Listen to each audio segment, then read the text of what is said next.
Good morning, everyone. Welcome to the M&C Show. We are live. No other way to do it, but hey, everybody, what's up? Welcome to the M&C Show. Wipe those eye boogies. It's going to be a... some people missed that. Like, somebody messaged me last week and was like, I missed that theme song. And I was like, hey, that was a pretty good theme song, wipe your eye boogies. But, right. It is, but it's great to be here. We're back. You guys make sure you go ahead and link it out and share it and all that kind of stuff. Get people in here. It's on Mooch's channel this week, so make sure you get everybody out there and let them know there's a lot of topics to talk about. We have a great topic list. And, it's just exciting to be back and kind of get into the flow of things. Our second week back, Mooch. What's going on, man? I did the intro, but it's your channel. Yeah, how's it going? I appreciate it. I truly do appreciate you doing that intro for me. I was kind of just getting a couple things on YouTube straightened out. But, honestly, I've had a great weekend for gaming, and we'll talk about it. But I did stream Marvel's Avengers beta yesterday on PlayStation. I did get the platinum finally in The Last of Us 2. And I'm probably about 2 or 3 hours out from getting the Bloodborne plat. I've just been, and you know what, Crap? One thing I've got to bring up. I've been begging you, like, Crap, let's play this game. I'm having a field day playing Fall Guys. It's idiotic fun. It's unbelievable amounts of fun. We'll have to do that today because I downloaded it. I just haven't had a chance to play it yet. So, I hear fantastic stuff about it. It's fun.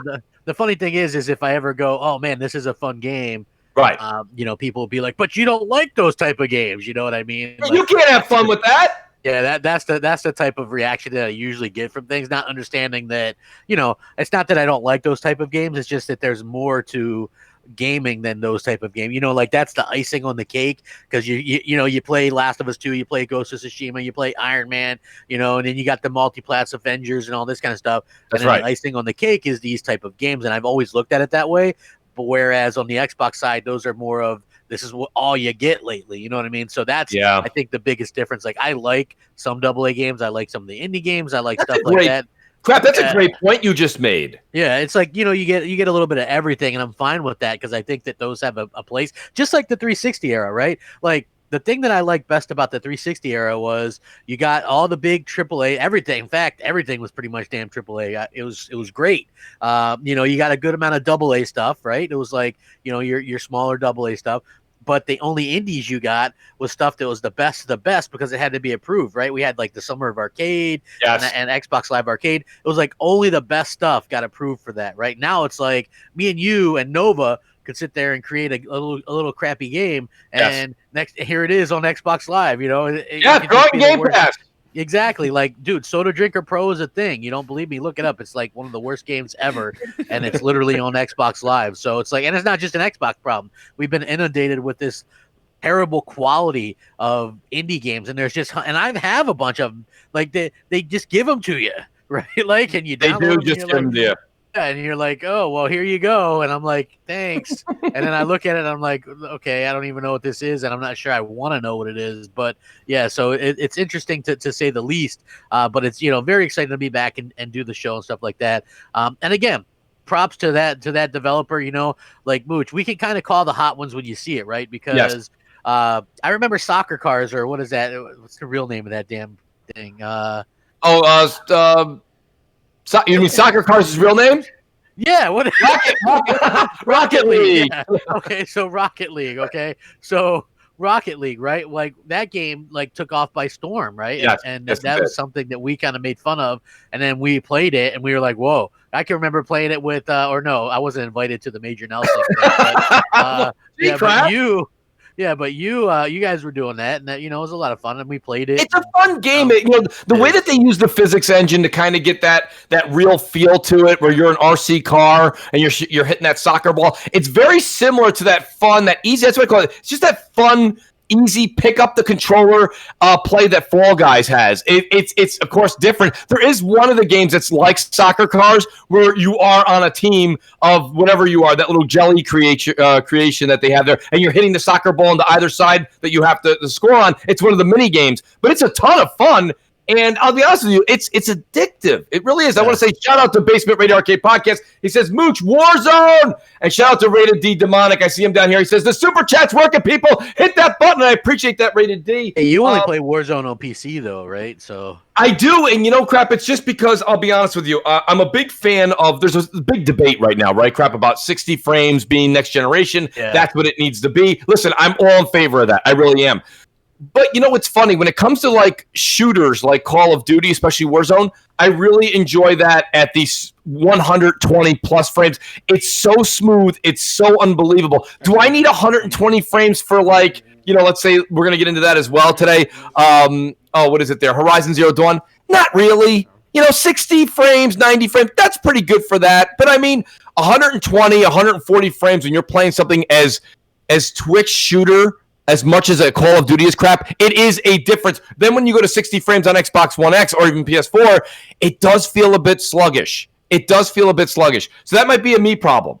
yeah, I mean, it could be like, do you play with a controller? Or? I do play with a controller. Yeah, I mean, like for me personally, I never play on a PC, but yeah, Right. like I don't know, like I like Warzone. It's just I don't, my team and stuff doesn't really play much anymore. Like everybody is gone doing their own thing or whatever, and it's just like the games that I used to like Gears of War and stuff like that, kind of got ruined, and nobody wants to play that stuff anymore. So I mean, I can't blame them. How bad Gears 5 multiplayer was, and I can't really blame them. But it's just like there used to be even PUBG and stuff like that. People used to play, and now like they don't play any of that stuff anymore. So yeah, it's kind of disappointing or whatever. Well, it's funny. That's another topic, crap, that we don't really talk about a lot of times. But that's the truth. Like what we did 10 years ago, and the friends, everyone's got families and kids now, and it's this and that. By the way, shout out to Judazuki. He says, Mooch, turn your mic down 5-10%. So crap asked me that before the show. I just turned it down about 10%. I don't know if that's better. Crap. Yeah, this is why we were a little bit late. I mean, it sounds okay. It doesn't sound as good as it normally does. Yeah, I don't know. I'm listening to it on the replay. It doesn't sound terrible. It just sometimes it can sound a little bit awkward. Yeah, the only thing I can think of is I could reset the mic, but you know how that works out in the middle of the show. All good. I'll drop you like 10-15%. Yeah, just drop me by a little bit so it doesn't. We don't want to hurt the audience's ears. All right. Especially when I get excitable. There's no reason for it. All right, I'm dropping you 90% right there. You like this? I think it's great that we have like it's like Nova is literally like our Scotty, right? Like drop it 10%, Nova. 10%. Yeah. No, it sounds like it's pretty good or whatever. Hopefully everybody can share it out. It is a little louder, like but the good news is Mooch does have a new microphone on order, so we'll get that all straightened out in the next week or so. I apologize. You're starting to get a collection of microphones, huh? Yes. Yeah. Why not? Crap. Right. Hey, I think that's great. I don't have a problem with that. Hey, look, it's Sir X, man. He gave one of the best rants I've seen. Did he not? On Crossfire? Yeah, that was a really, really good rant that he gave the other day. And you know what? I really like the idea that he's a Xbox fan, but he's not afraid to go. They really kind of disappoint me. They did this or that, because I feel like so many people are afraid to say anything. And so I'm really happy that he did. Not that Xbox is doing everything terrible, but like he clearly feels a certain way about it, and I can really respect that. I respect anybody that kind of comes out, and even me. Like a lot of people assume that I'm just a big PlayStation guy now. At the moment they screw up, I'm going to be on them too. You know what I mean? Like you gotta demand better from these companies. Otherwise, you just get stuck with like next to nothing, or there's no competition, and they don't really. It seems like almost like there's point in time when they don't really care. It's for me personally, seeing them advertise stuff on a phone. They've done more advertising for that than they have a Series X, or anything. I mean, there's a lot of uncertainty around that, and it's like I saw on Twitter like they're going to do another dive on the specs of Series X. Like, what more can we possibly know? Can we do a dive on the games? Can we actually see something running on it? Like, that's my point. Yes. I would love to actually see something running on it. There's lots of rumors revolving around, the games themselves, including Halo Infinite. That maybe there's some kind of problems there with development, and there's this discourse with. Well, there's with been a like, bit of an issue, right? Crap. I mean, we're hearing it week in and week out now. Yeah, I mean, like we had heard from Optimus Code, who was on the show, he had said that he had heard that there was, and I'm not saying that this is for sure or not, but he had heard that there were two versions of Halo Infinite, right? One that would play like one specifically developed for the Series X that would take all the advantages, and like the scope would be bigger and all that, whatever. You know what I mean? Yes. If you played with just Series X people, you would get that advantage. To me, that never made much sense because Microsoft is kind of touting this whole play on the phone, play on this. You know what I mean? Like who plays with that? You know what I'm saying? Like it never made much sense to me. But I was like, well, like this guy probably knows some stuff. But then now he was saying this morning, I saw that tweet where he says that was a big problem and they bit off a little bit more they can chew and things like that. And I understand, like, if that was ever the case, then that was really bad on their part, Right. to do that. Like they were because they really should have, from the looks of it, just been honest with people and go, I know this doesn't sound as good, Phil going up there on stage and going, we really want to come off as consumer friendly. And, that's what we were trying to do by saying we're going to support Xbox One for the first 2 years. The truth of the matter is we've got Bupkis the first 2 years. And so it doesn't matter, but we wanted to come off sounding good. Right. Halo is definitely held back by the last gen stuff. We're sorry for that, but it is what it is, like that doesn't sound as good as, hey, guess what? We're super consumer friendly. We're the most consumer friendliest there is. Like I just feel like that's one of those situations where Phil kind of let everybody down with that. Why not just be honest about it? Because Halo Infinite doesn't look that good. It could play great still. We don't know, but usually where there's these development problems, those games tend to not be so good. And I just feel like with this whole like with the history of Xbox, right? Like Xbox fans are ticked off because they're reviewing Grounded. But guess what? If you sell a game, right, and people can buy it for money, it's fair game to review said game. Okay, so nobody should be complaining about that. Not only that, but if you wait for a Microsoft game to be finished before you review it, you're never gonna get to review it ever. That's right. Literally, if you think about it, because check this out: Sea of Thieves is still getting updates. It's not finished. Okay, State of Decay 2, they literally remastered their own game and released it again 2 years later. Okay, so I mean, when do you wait? Do you wait 2 years after something's released? No, when something is out and you can buy it, you review it, and that's just the status quo. Like Recore, the 60-something, it's deserved. State of Decay 2, the 66 is deserved. Sea of Thieves, the 69 is deserved. It's an 80-something now, in my opinion, right? And it can be a fun game. I agree. But at the time, it probably did deserve the score it got. Even though I liked it, there wasn't much to do besides from making your own kind of fun. It's the same thing with Grounded right now, crap. I mean, exactly. Right? There's a 30-minute or so. People have said, and I'm this fluctuates, guys. So bear with me. 30 minutes, 40 minutes of a campaign you put in time, and then after that, it's going around grabbing materials and building your grass fort. And then, don't get me wrong. If that's what you like to do, that's fine. I'm not going to sit here and tell you that you're right or you're wrong, crap. But like you said, they are charging for it. Yeah. Right. So that's what people are saying. So if you're charging for it, shouldn't you be reviewed? Exactly. That's what I'm saying. And not only that, but it's like people act like this is the first time they've ever reviewed or IGN's ever reviewed a preview game for Xbox. They reviewed PUBG but gave it a really good score. Right. Yeah. So, I mean, look, you can it really goes both ways. This just so happens. And no, I haven't played it. But, it just seems to me like there's limited things you can do. And I know it's a preview game, but even when this thing fully releases, it's obviously not going to be complete, because Microsoft doesn't really release complete games. And that's that's a running theme, that's amazing how they're able to do that now. Remember, this is something early in the generation we used to talk about and say, that's horseshit. I don't want games coming out that are either broken or unfinished. And Microsoft has somehow, because of Game Pass, been able to say, we're just going to throw stuff in there. Listen, you're paying your $9.99 a month or your $1 a month, whatever it is you got into it, right? Yeah. You're paying for it anyways, crap. So what do you care if I put a half-baked game in there and we'll finish it when we finish it? Yeah, I see. I think Halo Infinite is going to be the ultimate litmus test when we actually see what's coming, because, if they put that in there and they're okay with that scoring, and now I want to say low, right? Like, because if I say 80 or 79 or what, I think if it gets into the 70s, that's a big problem, But, I think the term that it's just a Halo game means that it'll score decently well, Yep. But will it score well for a Halo game? That's another story. Like Halo 5 is 84, and that's a good score. but it's not really a good score for a Halo game, and I think Halo 5 is a good game, but I don't think it's a good Halo game. Like when people say that, it's because you're supposed to be in awe. Like the first time I played Halo 3, and you're playing it with your friends, you're just in awe, and it's so much fun. The first time I played Halo Reach, it was my brother, Hellhammer, and our two friends. We stayed up all night and beat that game, 4 people co-op on the hardest level, and like the end, like where you're just like, you're all 4 of you are trying to survive as long as you can. I was the last survivor, and your screen is getting cracked, right? And the music, and it's just like, you're like, wow, that was an epic Halo game, and then like the multiplayer is just as good, even though I suck at it. But it's like, that's what Halo is all about, and you just get the feeling that that's not what this new one's going to be about. It could still be good, but let me just say, if they do happen to put this in, we got a ton of bills to pay. Yeah, I was just going to read them. I want to let you finish your rant. If they put Halo in unfinished, I think that's a clear sign that they have no problems just putting everything unfinished in there, and it would be a bunch of them in a row too, because to be honest with you, Crackdown was unfinished. You couldn't party up with your friends. It was broken.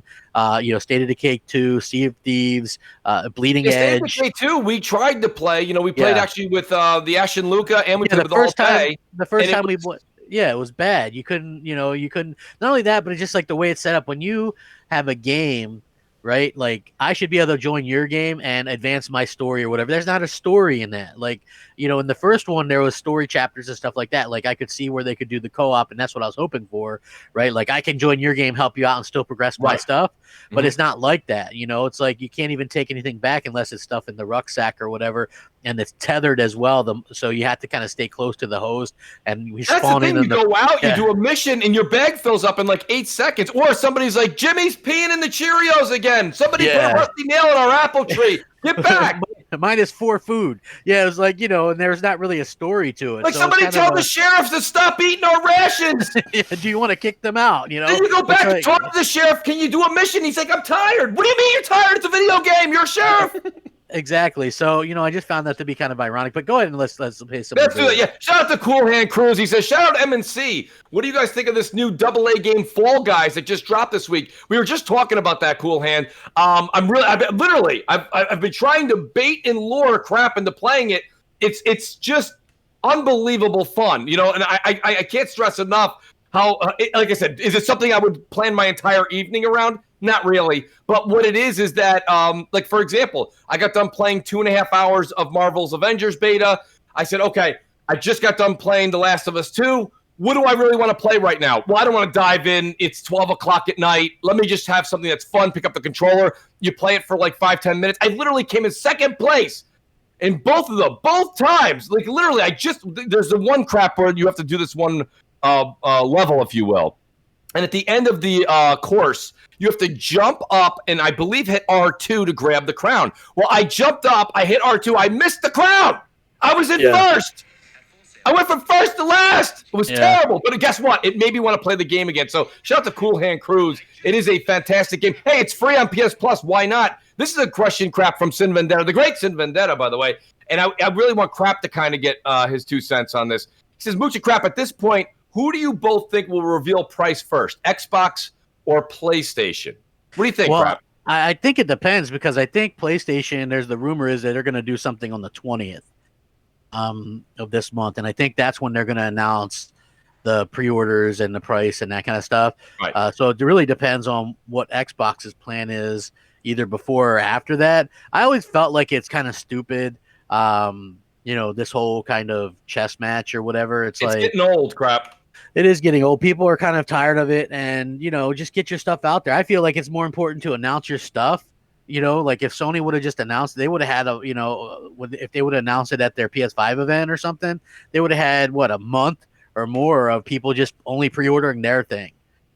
So yes. I just feel like the whole back and forth and the waiting and the chess match or whatever, I think it's really just kind of drawn out, and I'm not a big fan of it. I actually think that it's a little bit detrimental, because we are actually we're in August. We're literally 3.5 months away from the launch of these things, and nobody has anything pre-ordered yet. There's no scope of any of that stuff. If you go back and look at the beginning of this generation, they opened up pre-orders at E3.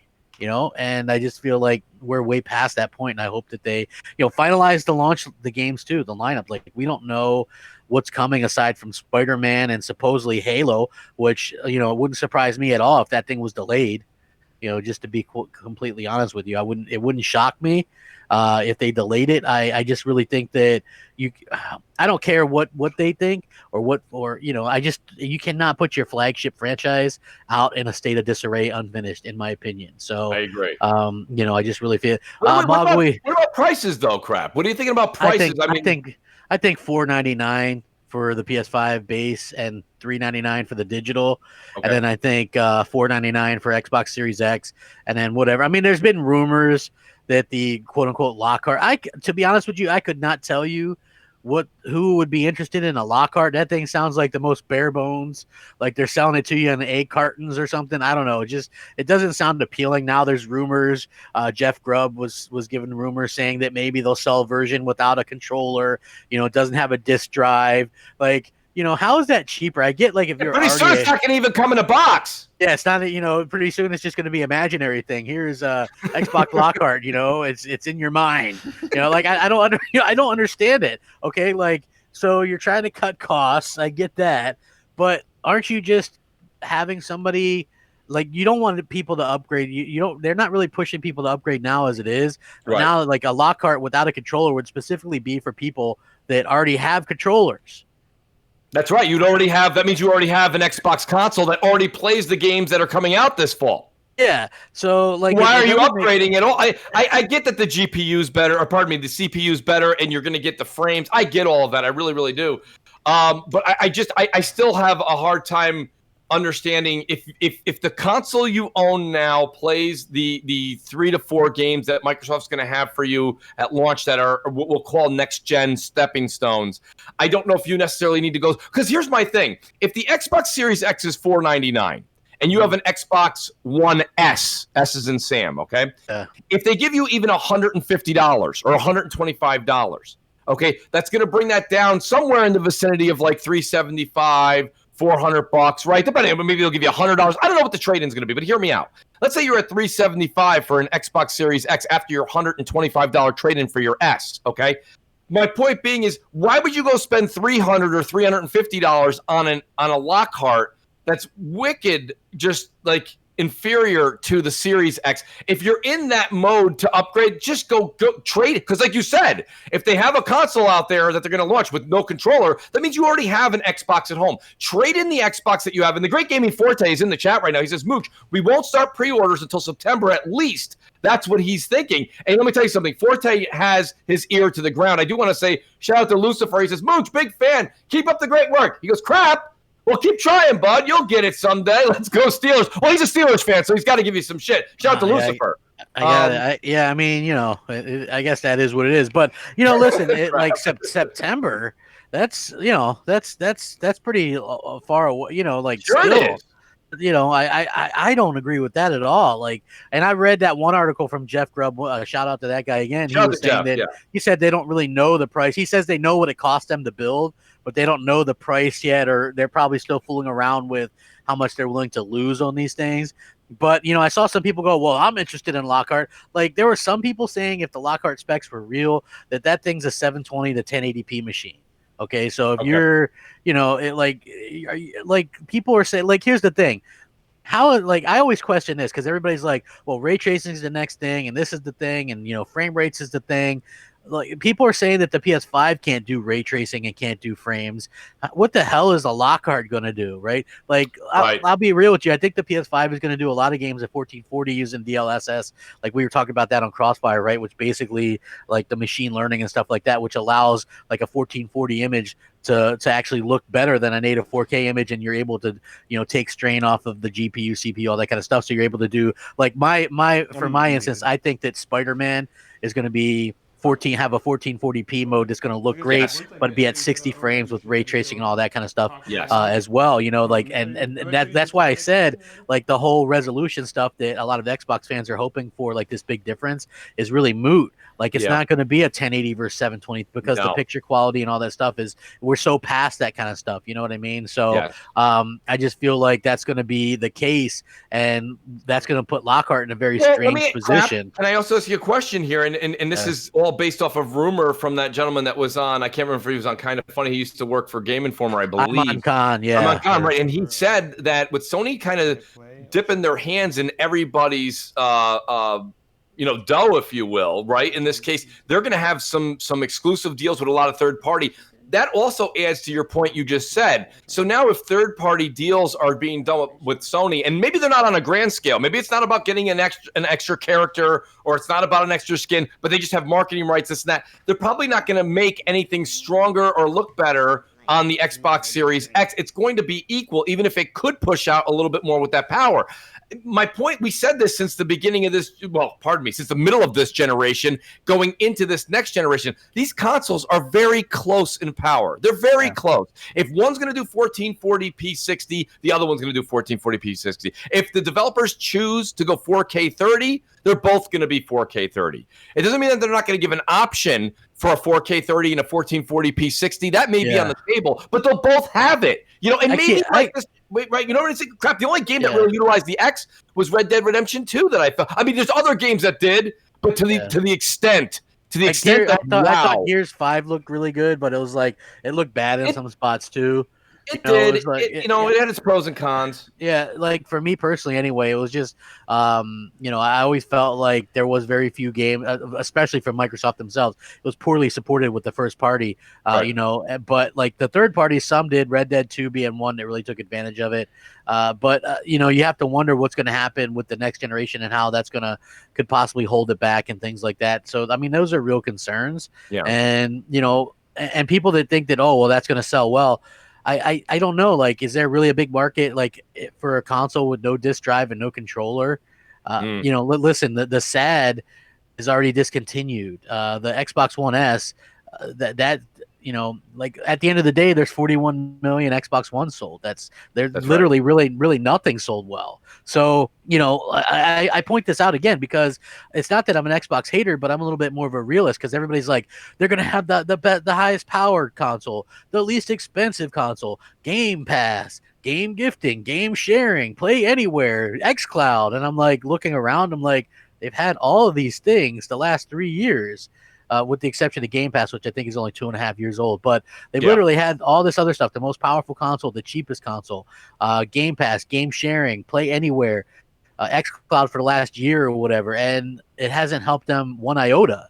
And that's the thing. So now as we step in, what you're saying basically is now as we step into next generation, those same perks and those same offerings are still available. They're available now. They'll be available in November. You're saying to the people that are advocating for it, what's the difference? We have that now, right? Yeah, I mean, look, Xbox is going to do fine for what they want to do. Absolutely. If that's what the hardcore fans want or whatever, that's a completely different story. I feel like, I just feel like there's a little bit of difference of what the average gamer or hardcore gamer wants and what Xbox is actually trying to do or what they're trying to accomplish with their end game. I think their end game is really more or less trying to get on as many screens as possible, almost third party like, right? Like, hey, they have their whole store on a phone now. You know what I mean? And and again, I think that's going to run into some problems just due to the fact that. Well, the thing is, iPhone's not, iOS isn't going to support it. Well, that's a big blow. A lot of people want to go ahead and you can say whatever you want, and you can really hate Apple for what they're doing, but Apple's Apple, and Apple's not really there to. They're doing the same thing to Google. So this is not a Microsoft Apple thing. It's the three big dogs in the fight, and Apple's the first one to put basically a cage up and say, nah, either you make this thing the way we see it makes fit in our app store, or it's not going to happen. They don't want Google Stadia right now and xCloud are still in a beta form. They can call it whatever they want, and they can put it in any pay scale they want crap. But currently, I got to be honest with you guys, both are in a state of beta. And Apple, pardon me, is notorious for not letting in. Does that mean that 1 or 2 or 3 or 10 are in there out of the millions of apps that are in there? I didn't scroll through them all, but they are notorious for not letting in unfinished app. What is it there? I'm trying to think of development. If it's not 100%, they don't want it in there because basically what they're saying to it's the same thing like the gold seal of quality, right? Crap. They're saying when you click on an app in our store, we've run our test, this app works. That's why you don't have a problem spending $10, $15, $20, $2 on an app in the App Store. They've done their due diligence to make sure those apps work. When you boot up Stadia or you boot up xCloud, it's still not working as well as both companies want it to work. And Apple says, listen, get back to us when it works. You know, so not to have it there is a big deal. Crap, before we go to our next topic, I do want to bring this up. I didn't bring it up early on because shame on me. I had to make sure that both streams weren't going live at the same time. But I do want to say to everybody, please do take a look above the description. There is the join button there. Please do consider becoming a Mooch Maniac family member. It means the world to me. I see all you guys out there. I see Ice Gaming Queen. I see Lucifer. I won't read the entire list that I just do every week on Crossfire, but you guys are all part of the family, guys. Please do consider becoming a channel member. It means the world to me. And Lucifer did come back with a super chat, and he says, Horizon Zero dud on PC. Yikes. Runs bad. Crap gamer, curse or not. Just kidding, crap. No, I have nothing at all to do with crap. But True Witty makes a good point here. He says, Grand Theft Auto 6 timed exclusives matter, PS5. You know, listen, crap. The rumor. It's a rumor. And first of all, complete rumor. Please, guys, let's have fun with it on the talk show. I wouldn't go any further than that. However, the speculation's interesting, crap, because when Sony did their big reveal event in June, everybody kind of laughed at Sony when they started the show with a Grand Theft Auto 5, basically in-game currency perk for PlayStation owners. And everybody's like, this is supposed to be a PlayStation 5 event. Why do we care about a 10-year-old game? And then you also had Jim Ryan and some other folks come on and talk about the deals and the exclusive, not the exclusive deals, but the the marketing and contractual agreements that they have with Rockstar. It does make you kind of sit back in your chair and think a second, doesn't it, crap, that possibly something timed, not like timed the game will be on PlayStation 5 for 6 months and not on Xbox. No. But I do think there may be some in-game missions. Maybe there'll be some kind of skins. I don't know what they're going to offer PlayStation gamers, but it does seem to me, if I was a betting man, and I'm not, that GTA 6 may have some exclusive content on the PlayStation 5. It just seems that way if we were detectives putting together some sort of a puzzle here. Does that make any sense to you? Yeah, it makes sense. I feel like it's a very smart play on Sony because, again, they're able to say, hey, PlayStation Advantage. They were very clever with the way that they handled things with the PlayStation 4 Pro. Because, listen, Microsoft was like true 4K, right? And that sounds, okay. But Sony was like, play games in dynamic 4K. And dynamic is a much better sounding word than true. I couldn't believe when they pulled that word out, crap. I'm like, how dare they do that? They made it sound like it was better than what Microsoft had. And I feel like that's what they're doing now. So PlayStation Advantage is something you'll hear probably a lot, despite that being probably a worse version of the game, technically or whatever. I don't think by much, but, probably have, a few less pixels or whatever. But, it'll have PlayStation Advantage, and they did a PlayStation Advantage commercial with the Spider-Man thing, you know what I mean? And I think that's what it's all about. So, I feel like that's a very smart move. And if you also look at what Sony was doing last generation, even before they had exclusives, right? They were kicking the crap out of Xbox. They had people thinking Destiny was an exclusive. They had people, for the players. And they had these slogans that really just resonated with people. And so people really kind of flocked to PlayStation. And I feel like they're really good at that kind of stuff. So, Microsoft learned a little bit because Microsoft uses buzzwords now too, right? Velocity architecture, people will bring that up, or a smart delivery. Both of these consoles have these things, but you give it a name. These buzzwords. I love the buzzwords. I'm sorry. They're taking a playbook out of the old Genesis days, with the blast processing. You'd be like, hey, Mom, can I get a Genesis? Well, what's the difference between that and your It's got blast Nintendo? processing. It's got blast processing, Mom. Come on. Well, what does that mean? Well, I don't know, but Sonic Sonic was really fast when they put it next to the screen next to Mario. So that's what it is. It's faster. Like nobody knows, but it's just like it sounds good or whatever. So I think that's and it's easy to kind of get people to really get hyped into that. Of course it is. Crap, shout out to Gaming Forte again. I love what he's putting here in the chat. Forte, good morning to you. He says PlayStation will double, if not triple, Xbox and console sales. Xbox will do great in the services department, but until they don't have to rely on third party for Game Pass, it'll be a mute point. You know what, Forte, I couldn't agree with you more. Mr. Twister comes in and says, why would any hardcore gamer want to play via streaming? I am surprised how much attention is given to xCloud. And I want to talk about that crap because me and you've been very vocal about how we feel, you more than myself, on streaming gaming. And, I'll tell you this much, it's clear to both me and you that at a certain time, I can't put a year on it, crap, but at a certain time, streaming games will be a thing. I think even you will recognize that. Maybe it's 5 years out, maybe it's 10 years out, but hear me out. I think right now where Stadia and xCloud are at, we're not there yet. And, I do agree wholeheartedly with Mr. Twister and your recent comments, crap, on streaming games. I myself personally took Stadia on the road this past week. I told you guys last week I would do it, and I did. And it wasn't great. I think the place I was at had like 25 down, right? And I think like 5 or 6 up. It wasn't very good as far as internet speeds. That should have been more than enough for Stadia to run. Yeah. And I was using just the Wi-Fi. I didn't have a direct line. I've got to be honest with you, crap. When I played a game like Orcs Must Die 3, I believe I was playing that one for a while. That game ran okay. But when I went to go play Tomb Raider, Rise of the Tomb Raider, that wasn't working so well. Yeah. It was very, very stuttery. Textures were popping in and out. There was a very clear delay from using the arrow and shooting any kind of enemies on screen. There was definitely a bit of wavering going on. And I sat there and I tried for a while. I wanted to give it a good chance. And I said, when you're playing a game like a strategic RTS possibly, or something that's like a Plants vs. Zombies, the mobile edition, those types of games are okay and tolerable on Stadia. But once you get to games that are intensive, there's no way I could see, I understand Cyberpunk 2077 is coming out on Stadia. I would never be able to recommend. As a matter of fact, that's one of the most demanding games coming out this year, and I'm planning to play that. Believe it or not, that's one of the only games. Everything else I'll be playing on console.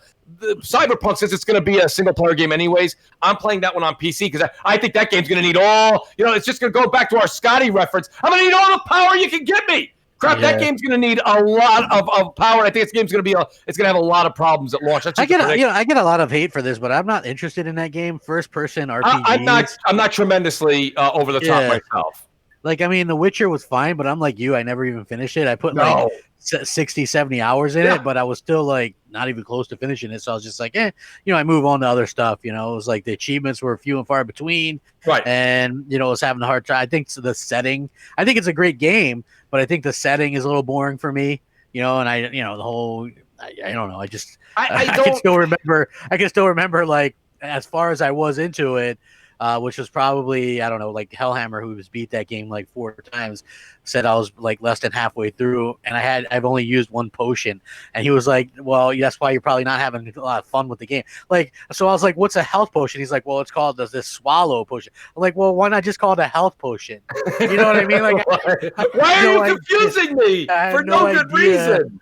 No idea what the hell was going on in it. So it was, it was just confusing. It's The Witcher is a lifetime contract game. Yes. You're playing it and it's great. Certainly. I told you, I'm leaving The Witcher 3 in my will to all sorts of family members to finish. Exactly. I mean, it looks great, but it's just one of those things where, man, it can be a drag. You know what I mean? It's it's listen, for me nowadays, the perfect, I think, length of a game is maybe a little bit under what The Last of Us 2 was, because that seemed like you had a couple faux finishes right? Yes. And then I was ready for that game to be over, and Yeah. then they hit you with that ending part again, where you got to go do stuff again. And it was Yeah, like, that whole okay, part. you know. I'm not. No. Well, I don't know if it's a spoiler, but there, as Crap said, there is a part after you think it could end, and then it kind of explodes into another 5 hours. But yeah, I mean, I was happy Right? that you got Fine. some like some automatic weapon. Like they did give you better weapons and stuff to do that. yeah, because they were kind of saying, "Hey, congratulations, you made it this far, right, Crap?"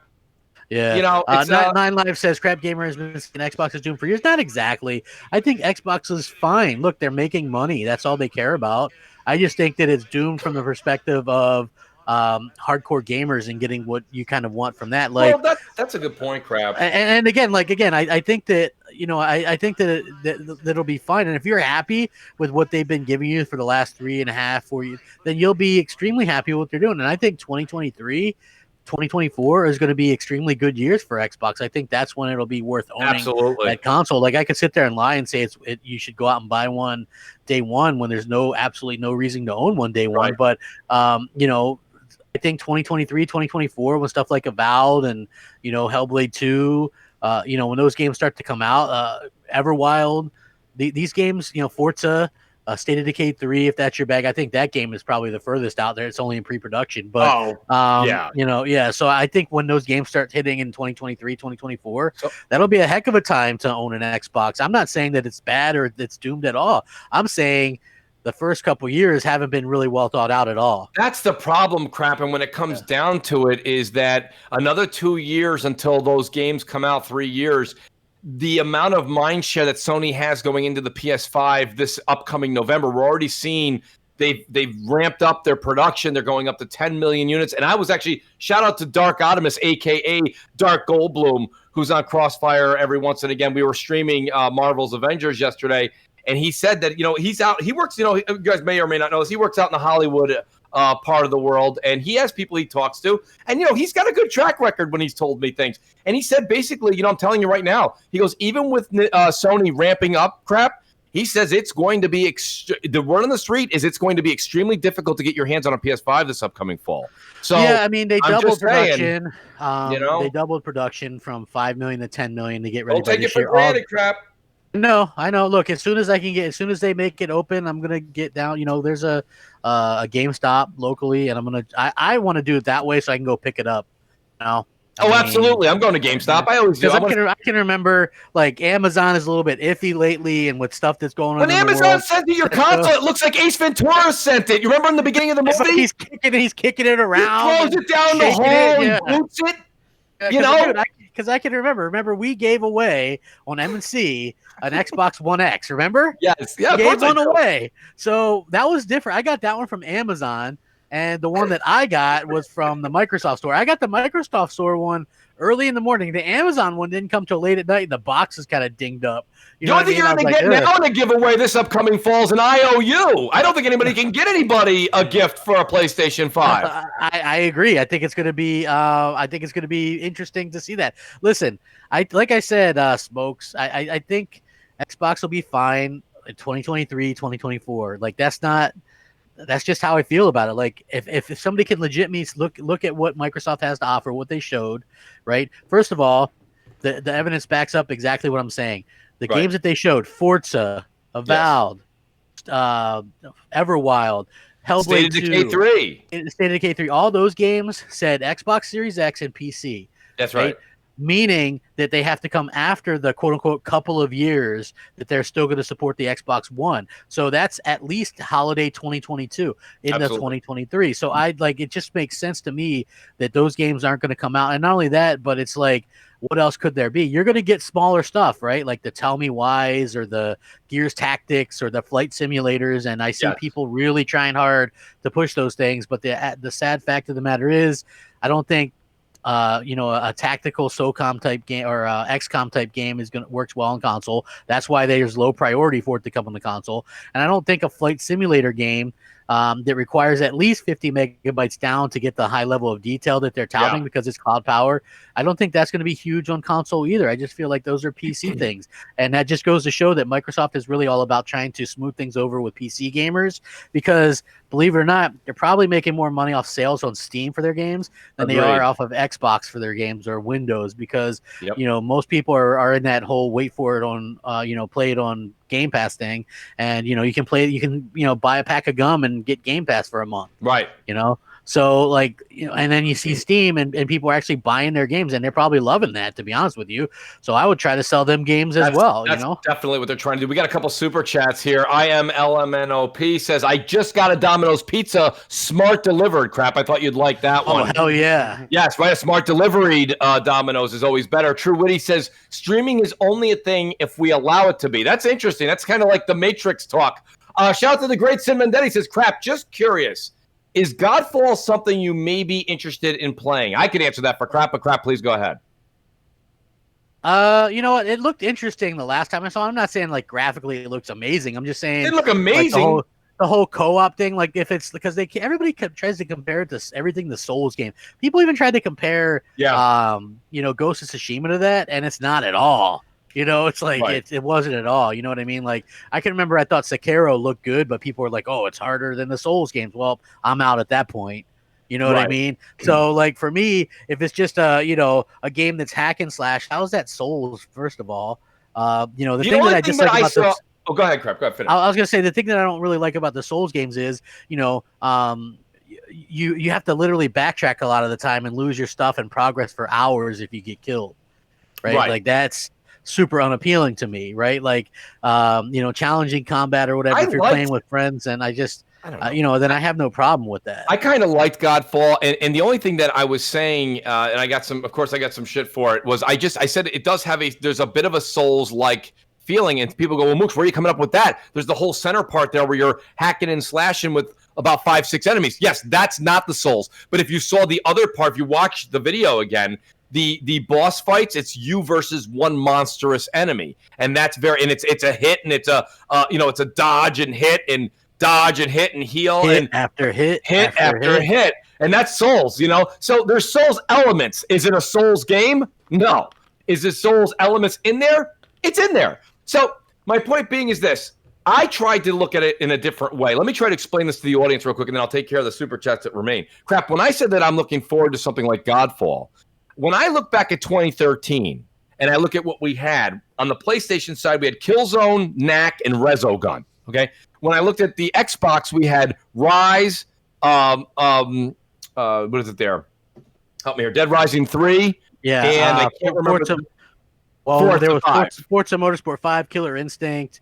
And Killer Instinct was not my jam. I don't like any of those fighting games, so that was out. But I'll give the other three credit where credit's due, right? Titanfall. And within the first 3 months was Titanfall as well. Titanfall, that was big. So, but that's fine because in the first 3 months here, there's going to be games that are on Xbox Series X and PlayStation 5. I'm just talking about like Godfall coming out within the first 4 weeks or so, if not a launch game.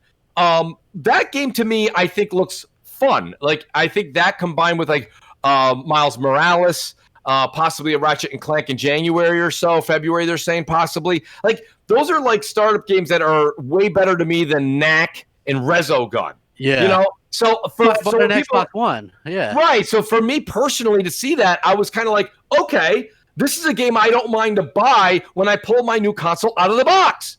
Yeah. Right? So, I mean, that was why I came up with that. Sypho Poetic X Initiative. That is a wonderful name when you don't have to read it live on air. Listen, so you think it's going to take 8 years to make Hellblade 2? I don't think it's going to take 8 years to make Hellblade 2, but I don't know who said that. But I do think that it's going to take, what did we say, probably the end of 2022? Yeah, or 2023. Yeah, and the reason why I say that is because they said, first of all, when they debuted that at the Game Awards. Yes.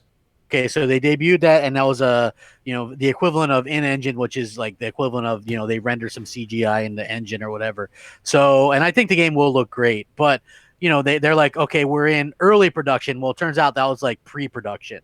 And still at this last event, they still have no actual gameplay to show. The reason why they probably don't have any gameplay to show is because while they can make the game using Unreal Engine 4, it's going to be an Unreal Engine 5 game, which means, and that engine doesn't even ship till the end of next year. And there's a possibility of a delay into the following year due to the stuff that's going on in the world right now. So that engine that they're going to put that game out on might not even come out until 2022.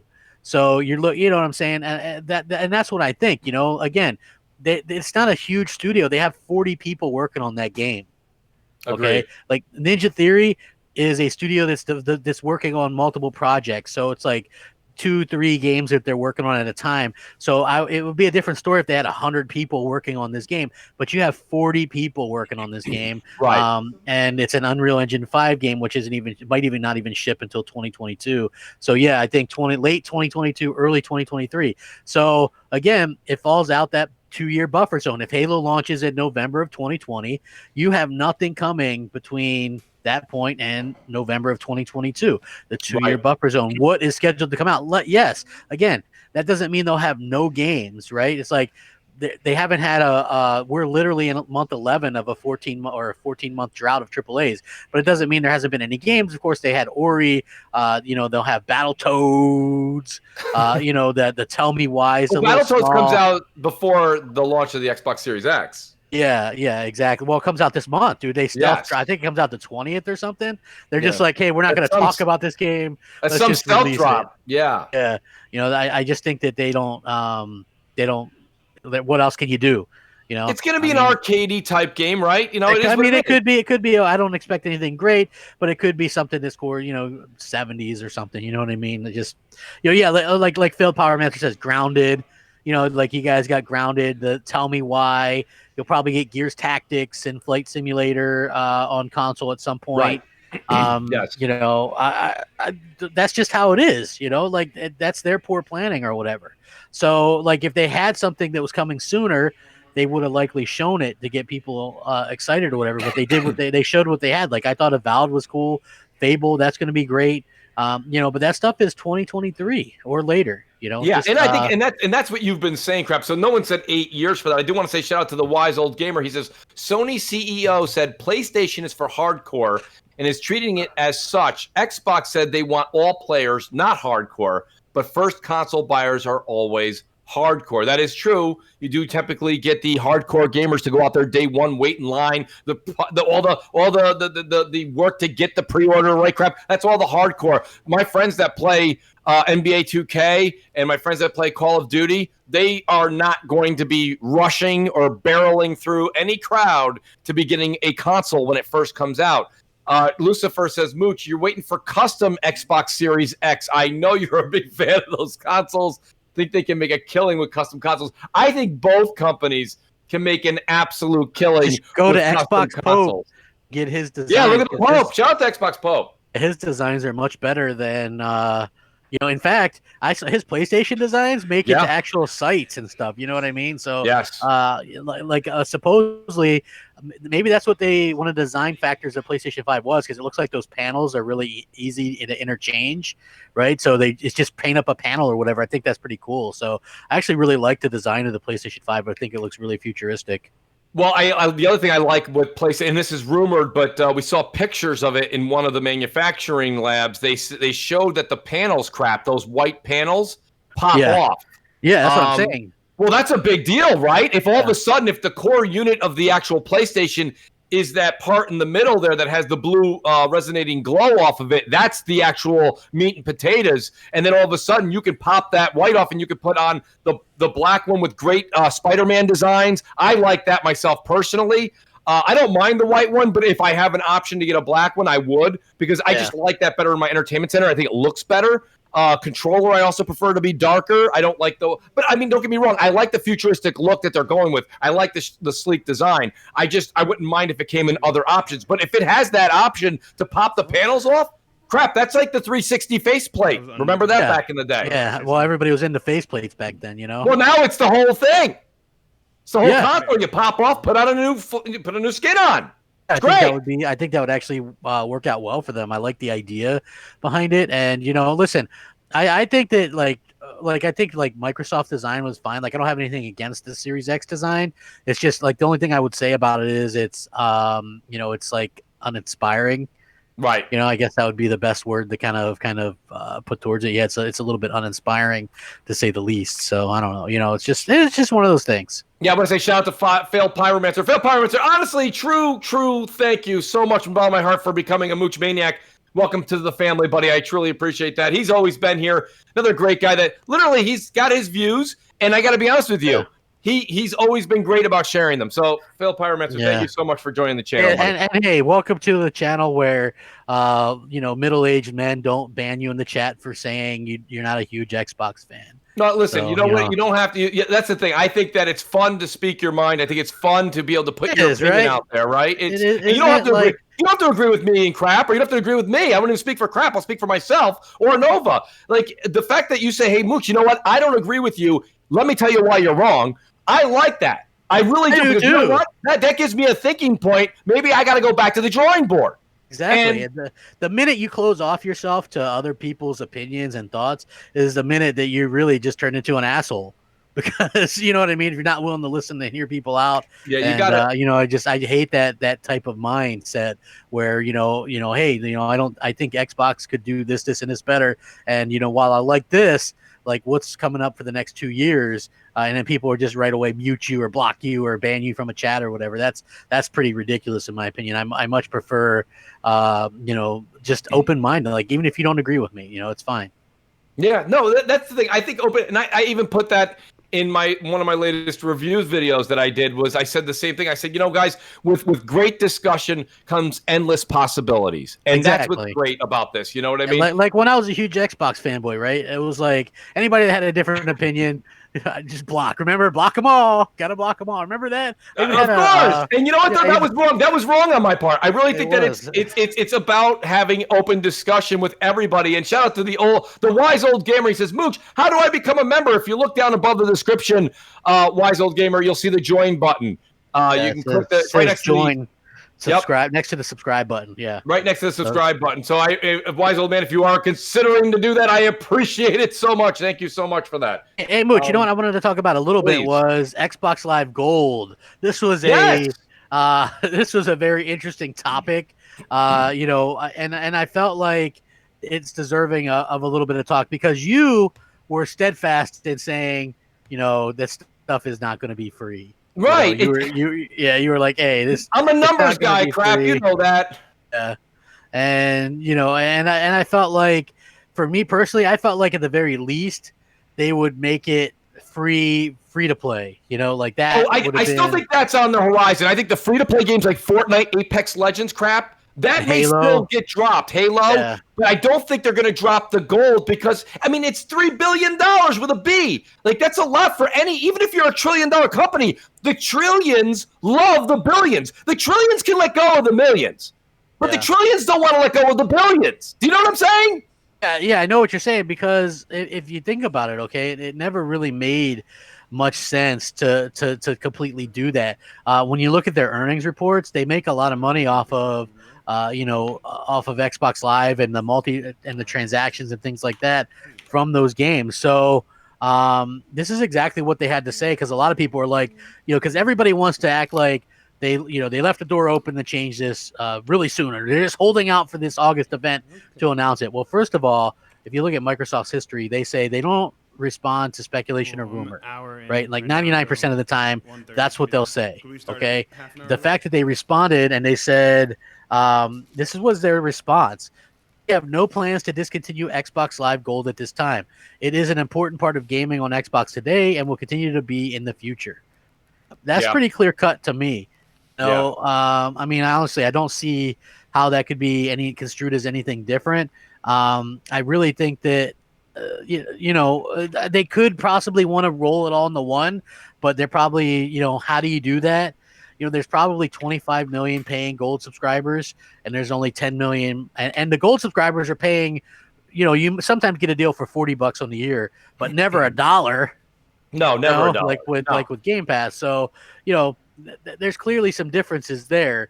I would assume gold's making them way more money. And even if the end game, I get it. The long game, you're playing the long game. Are you really going to sacrifice, $3 billion to, you know what I'm saying? To Well, that's possibly what I'm get to that saying. on a Crap. bet? But let's put it in layman's terms in a different retrospect. First of all, let me say thank you so much to the wise old gamer. Thank you so much for becoming a Mooch Maniac and a family member of the channel. Thank you so much. I can't thank you enough. Fail Pyromancer as well, again, to repeat. But crap, let's put it this way. Right now, you're in a situation where this very generation we're sitting in, Nintendo and Sony, both have entered the paywall for multiplayer online gaming, okay? Not the free-to-play stuff, but for you want to play Call of Duty Team Deathmatch, you got to have Gold, you got to have PS Plus. Hear me out. They just started that this generation. The competitors are doing that. Microsoft also knows from their own history that when they were charging for multiplayer and Sony was not last generation, Microsoft still killed it. They killed it. Right? So Microsoft knows by being, in air quotes, consumer friendly, they're only going to take it on the chin. They're only going to take it on the chin. They're going to get hit because Sony's not going to drop it. Nintendo just launched theirs. They're not going to get rid of it. So now all of a sudden, that $2, $3, $4 billion. I want to point out that I really like Sony. I really like Nintendo's because Nintendo's got a game. Yeah. And it's so weird because you just literally click on the game. I've never installed any of them, and you just can play them. It's just kind of wild to me. I didn't even realize I had been paying for that. Yeah. And and I just went and I was like, oh, I can just play the the NES and Super Nintendo game. There's some good ones on there. So yeah, that's it's cool. You know what I mean? And look, on PlayStation side, they are giving you what they gave us Fall Guys, which is an indie, but it's at least a hot one. You know what I mean? What's the other game they're giving out? You've got Modern Warfare. Modern Warfare. Yeah, that's brilliant stuff right there. You know what I mean? I unfortunately I bought it on Xbox and PlayStation, but and I beat it on both. I love it that much. Stu Nuts for the win. Captain Stu Nuts definitely for the win. No, I think that's the thing. And Sony rolls the dice on things like Rocket League, right? Then they roll the dice on something like Fall Guys, and both strike Twitch and player just gold. Crap, it's absolute gold. It's gold. It's gold, Jerry. Well, Jacob Evans, he's a new member too. Another great Mooch Maniac. Welcome to the family, Jacob. You guys, it truly means the world. I can't say enough. I was just saying to a few guys in the chat, Mooch, how come your microphone's not? You guys know that I love great audio and try to get great equipment. This microphone has been on I don't know what it's been on, but it's not working. So I'm in the process of getting a new microphone. So Jacob Evans, I am saying thank you so much for that Mooch Maniac follow, buddy. Welcome to the family. You will be added to the list, and on Crossfire, you will be recognized every week. I appreciate that. That goes for everybody that becomes a member of the channel. Plus, guys, if you are a member, please do go ahead and look at your emotes. You have a bunch of Mooch yelling emotes, okay? And I did a Mooch 78, if you will, in the same Mass Effect logo. So go ahead and check those out, guys. Those are for all members of the channel. But yeah, crap, I agree. I did want to bring something up. And Nova, if you don't mind hitting up this one thing, Marvel's Avengers beta launched on PlayStation. We talked about it briefly on Friday, but now I played about 3 hours. Oh, no, about 4 hours now. I played 3 hours yesterday and about an hour the day before. Crap. This game, and I don't want to talk you into it because I don't want you to get something you don't like. Well, no, listen, this game is really up your alley. I saw previews of it. First of all, I have to really state that I'm a fan of the Marvel Ultimate Alliance games, right? You play through them. I like the co-op aspect, playing with friends, being superheroes. That's great. To me, I always like the idea of DC Universe Online, but the whole MMO aspect and that's not for me. But something like this definitely feels like a lot more for me. I just haven't pre-ordered it yet, so I can't play the beta or whatever, but it was already something I was going to get. And, this might be the first game that I get that's multi-plat day one on a PlayStation. You know what I mean? I haven't done that this generation. Everything I bought has been Xbox. It's been multi-plat day one pretty much.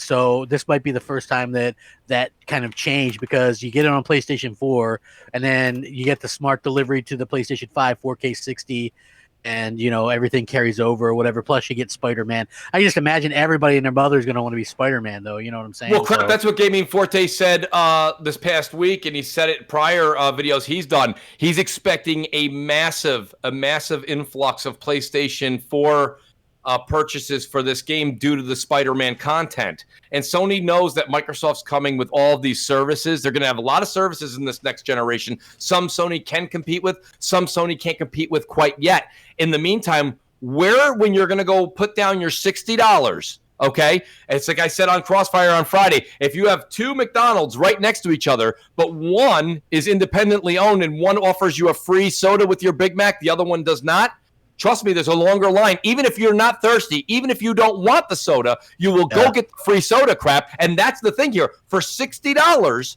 on both consoles, it's the same game, but it just so happens Sony's going to go back to the old drawing board. The old 360 handbook comes out again. And here it is, using their own medicine against them. They're going to have content that for the same money gives you more options, more skins, more characters. And they're going to continue to do that from what we're hearing with multiple big third-party deals. Crap, that's kind of how you lock this all down. I want to say one typical Latino says, just showing some support. M&C is back, absolutely. Frostbite Slash says, after PlayStation's best quarter one in history, with game sales being a staggering 74%, I could see them possibly putting the digital consoles at $350 to $400, then recoup their hardware loss with digital game purchases. I don't see it. He may not be wrong with crap. You said $399. Yeah, listen, like it doesn't make sense. Like a lot of people go, well, taking out a disc drive, they could only lower $50. But studies have proven if you see something for $350 or something for or you see something for $450 or something for $499, you might go with the $499 instead because you don't see it as much of a value. But if you go for $399, that makes all the difference. That $399 or $4, you know what I'm saying? Yes. Like there's not really been consoles that have been priced at that mid-level mark, and I think that's why we'll probably see. A lot of people think. I think people are setting themselves up for disappointment if you think the Series X is going to be $399 or if you think that the Lockhart is going to be $199. I really feel like we did that with the One X, Mooch. We thought for sure Microsoft, because they did the same. Oh, we can, we're flexible with the price and we're this and the value of what you're getting and that, you know what I'm saying? And it was $499. It kind of deflated everything. No, I completely agree. I think people that are really expecting a $399 and $199 next gen Xboxes, you are incredibly going to be disappointed. You are. Take a look at this. Jacob Evans, he does write this. This is kind of what Sony's plan of attack and what you're kind of getting into. He goes, I think the Spidey deal kind of sucked for gamers on just one console. He goes, I went for PS4 for Spider-Man. Sue me. I mean, that's the thing. But Jacob, that's the essence of what they're trying to do here. And I think they're going to continue that for the next 2 to 3 years. Wise Old Gamer says, I am not interested in Avengers. I have both consoles. Spider-Man will not convince me in either direction. Phil Pyromancer makes a funny here and says, DC Universe Online was fun. My character was called Captain Growth. Naturally, Lucifer comes back and says, PS5 gets Spider-Man in Marvel game. Xbox gets Craig. Great job, Microsoft. So, yes, there is the Craig character, of course, coming to Halo Infinite. But yeah, crap. I think we were kind of taken a little bit with the X in that fashion. I agree. Yeah, and again, I think that they leaked that on purpose or whatever. Anyway, that's what we kind of heard, right? Like that was something that that kind of happened. So it was like they wanted people to know that ahead of time, so that it wasn't as huge a disappointment. And remember, because Jeff Keighley leaked it or whatever. Absolutely, he leaked about was it 6 hours or 4 hours before the show went live? Yeah. So there was some kind of thing with that. And listen, I just Relic says, does Lockhart really make sense? It doesn't make sense to me, but Microsoft doesn't make a lot of sense to me to begin with. So it really just kind of depends on your kind of point of view with that or not. But for me personally, I don't know. But yeah, I'm looking forward to the Avengers stuff. I think that game, it's so weird to me that we got Iron Man games, Captain America games, last gen, you know what I mean? We got a Thor game. I'm not saying all these games were great, but we it seemed like everything had a game tie-in, and now we're not getting as much. I guess some of those games kind of lack quality or whatever, but at the same time, I think that maybe you wait and you get out a little bit better quality games, and I think that's fine or whatever. But Jay Slayer brings up the whole Lockhart without a controller. That he's like, I hope they do a Series X with no controller. Well, since you're using basically the same damn controller, I guess. But again, would you really have 4 SKUs, like 2 Series X SKUs, 2 Series S SKUs? I mean, they're still probably going to be selling the regular Xbox One S. There's already an issue with the with the disc. It looks like it's just going to be the one disc, right, for Xbox One and Xbox One X or whatever, with the sticker on the back. So I don't know. It's like, is it going to be confusing? What are people that really just depends on what people are going to kind of how they view things themselves, right? Like, it's not confusing for me, but is it confusing for somebody else that maybe isn't as in the know as we are, Mooch? I think it probably could be confusing. It could be. I'm not saying it would be. I don't necessarily know why Microsoft wants to continuously put out hardware. You can clearly see that they want to go towards services. They want to have the Xbox Game Pass app all over the place, yet they continue to pump out these pieces of hardware that again, so the Lockhart, right? So there's a Lockhart possibly, then there's going to be a Lockhart. Then there's going to be a Lockhart without possibly a controller, and then your Xbox One X, and then your Xbox One S, and the Xbox One SAD, and the Day One Xbox, and the Xbox Series X, and they're all playing what?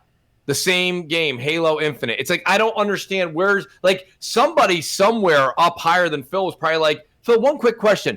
Why all the hardware? You know, like, I would be like, why are we doing this? Like, the competitors don't do that. Like, what is it? What are we doing here? What's happening? You know, plus you have, and that's what the other thing, I've been having some great conversations on Twitter recently, Crap. And I've been asking people time and time again, maybe you have an answer for me, Crap, because I'm a little bit stunned here. Besides Halo Infinite and the Medium, okay, because everybody comes immediately back with the Medium, and that's fine. Except for those two games, what is coming to Xbox? What's coming to Xbox this fall? Like, what is playing on Xbox Series X? Well, I mean, I think that's part of the reason why they talked about a bunch of those old games, right? Like, you know, when it comes to backwards compatibility, you can play Gears 5 at 120 frames, or, you know, Ori 2 at 120 frames. Like, you know, I think that's not exciting to me. And I loved Ori. Hey, listen, I liked it for what it was. Again, that game's very difficult, so it's not my bag. You know, like some of those platforming part. Plus that, like, I don't know, a lot of people like Metroidvania type games. I mean, they're okay, but the whole going back and forth thing, it's really just a way to draw out a game's length. You know, like make it longer. I'm not a big fan of that. You know what I mean? Like, some games do that well. Like, I thought Control did that okay. Yeah. And I thought Jedi Fallen Order, which, by the way, I haven't even beat Jedi Fallen Order because I get lost because you got to go back and forth. Like, I'm literally have no clue. Like, I finished this one level in the Sith tomb or whatever, and now it's like, okay, go back to your ship, and I end up in the water somewhere. Just, I don't know. Like, I have the map is pointless and doesn't help, you know, so I have no idea where the hell to go, and then I get bored and frustrated, and then I'm done. You know what I mean? Like, it's like, I got to be honest with you. This is going to be an interesting. I want to see more about Halo, Crap, because you're like that one type of gamer that I scratch my head and I say, I wonder if Crap's going to like the new direction that Halo Infinite's going. I'm not saying you won't, but if they're going to go ahead and do something that's not a typical single player campaign that you're used to from your Halos, which I know you love, if they kind of sidestep that and go in a different direction, may bring someone like Mooch more into Halo. And it may deter you a bit. I'm wondering. Sir X-Man says, I don't care about Avengers. I just want Tony Hawk. God bless you, Sir X-Man. And welcome, Frostbite Slash. Thank you so much for becoming a Mooch Maniac, buddy. That truly means the world to me. You've joined the greats today. Welcome to the family. I see a couple of, the wise old gamer says, Moochisms. Sony wants to perfect the same plays from the playbook. Xbox wants to run all new plays. You know, and that's sometimes there's nothing wrong with that. Wise gamer, there's nothing wrong with that, but in this case, where they're going with, strictly paying attention to Game Pass and just services, I got to say that's a bit of a head scratcher. I think they've got to focus in on the games, and they're there, but they're just so far out. Lucifer says, we got Battletoads in 4K 120. Glad I went to PC, says Lucifer. So, I kind of agree with you. The one thing I do want to say, Crap, and I know I'm pogoing back and forth here, but I haven't gotten my point across on Marvel Avengers beta. I've been dying to have a game this entire generation to be able to hang out with Crap and be able to play a game where it would have the loot essence built into the game, but it isn't that grind that Destiny puts on its players, which, by the way, I think is fine. I'm not saying Destiny's wrong. I'm just saying that there is a grind. There's a major commitment to that. And I want to say to, Crap, when you're playing Marvel Avengers, yes, there's loot, but it's just natural progression, and it's a lot of fun to play the game with friends. Like, you can actually have discussion and talk and hang out while you're playing with friends. It's not like that, and it's a game also that you can come back once every 2 weeks, once every month. You know what I mean? It's not a game where you're on the hook crap forever. Yeah. And, you're like, oh, come on, Mooch, I don't want to play 6 days in a row. And I'm like, we have to. We got to do it. Otherwise, we won't get the gun we wanted. It's not like that. It's spaced out. I think you dig it. I'm looking forward to it. I mean, it's already a foregone conclusion. I'm going to get it. First of all, it automatically upgrades to the next version or whatever. Absolutely.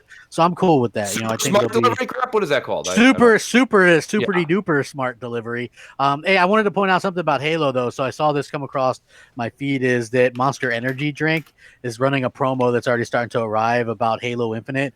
You can claim 2 times Halo Infinite XP until September 1st or whatever. So I guess stuff is coming September. So they're saying you can get double XP and all this kind of stuff from September 1st to December 31st of 2020. So it looks like, I mean, to be honest with you, I think they're releasing this thing no matter what. Like, oh yeah, it's whether it's or not. Ready or not, here it comes. Would you ship that? And Phil's like, ship it. Ship it. Yeah, he's the guy with the patch. It's just a simple patch. He's putting the hell's that stuff that they sell. Damn, I forget what it is, but you can put it. You can saw your boat in half, and then put the shit on it, and you can just continue to drive your boat. So that's basically what I feel like they're doing with Halo Infinite. So, what is that? That putty, that rubber putty? That's great. Quick question. One of the best memes with Craig is a simple patch, and it's Phil. It's like Phil, slapping the patch on there. Yeah. So I think that's probably the thing. I mean, listen, what else can they do? What else can they do? Hey, Craig. Go ahead, Nova. Quick question. Do you guys think that they're going to release Halo Infinite, the story mode and the multiplayer separate? That's, that was discussed crap. What do you think? I doubt it. You have to release that both at the same time. Agreed. Yeah, that would be my vote. Yeah, you replace those or release those at the same time. Otherwise, it's confusion, and you kind of feel like you're home. Yes, flex tape it up. Yes. That's what you're gonna get. Halo Infinite Flex Tape Edition. I can't wait. That's gonna be the one that I get. I'm excited for. Hey, would I buy that? No, but would I play that for the $1 that I paid?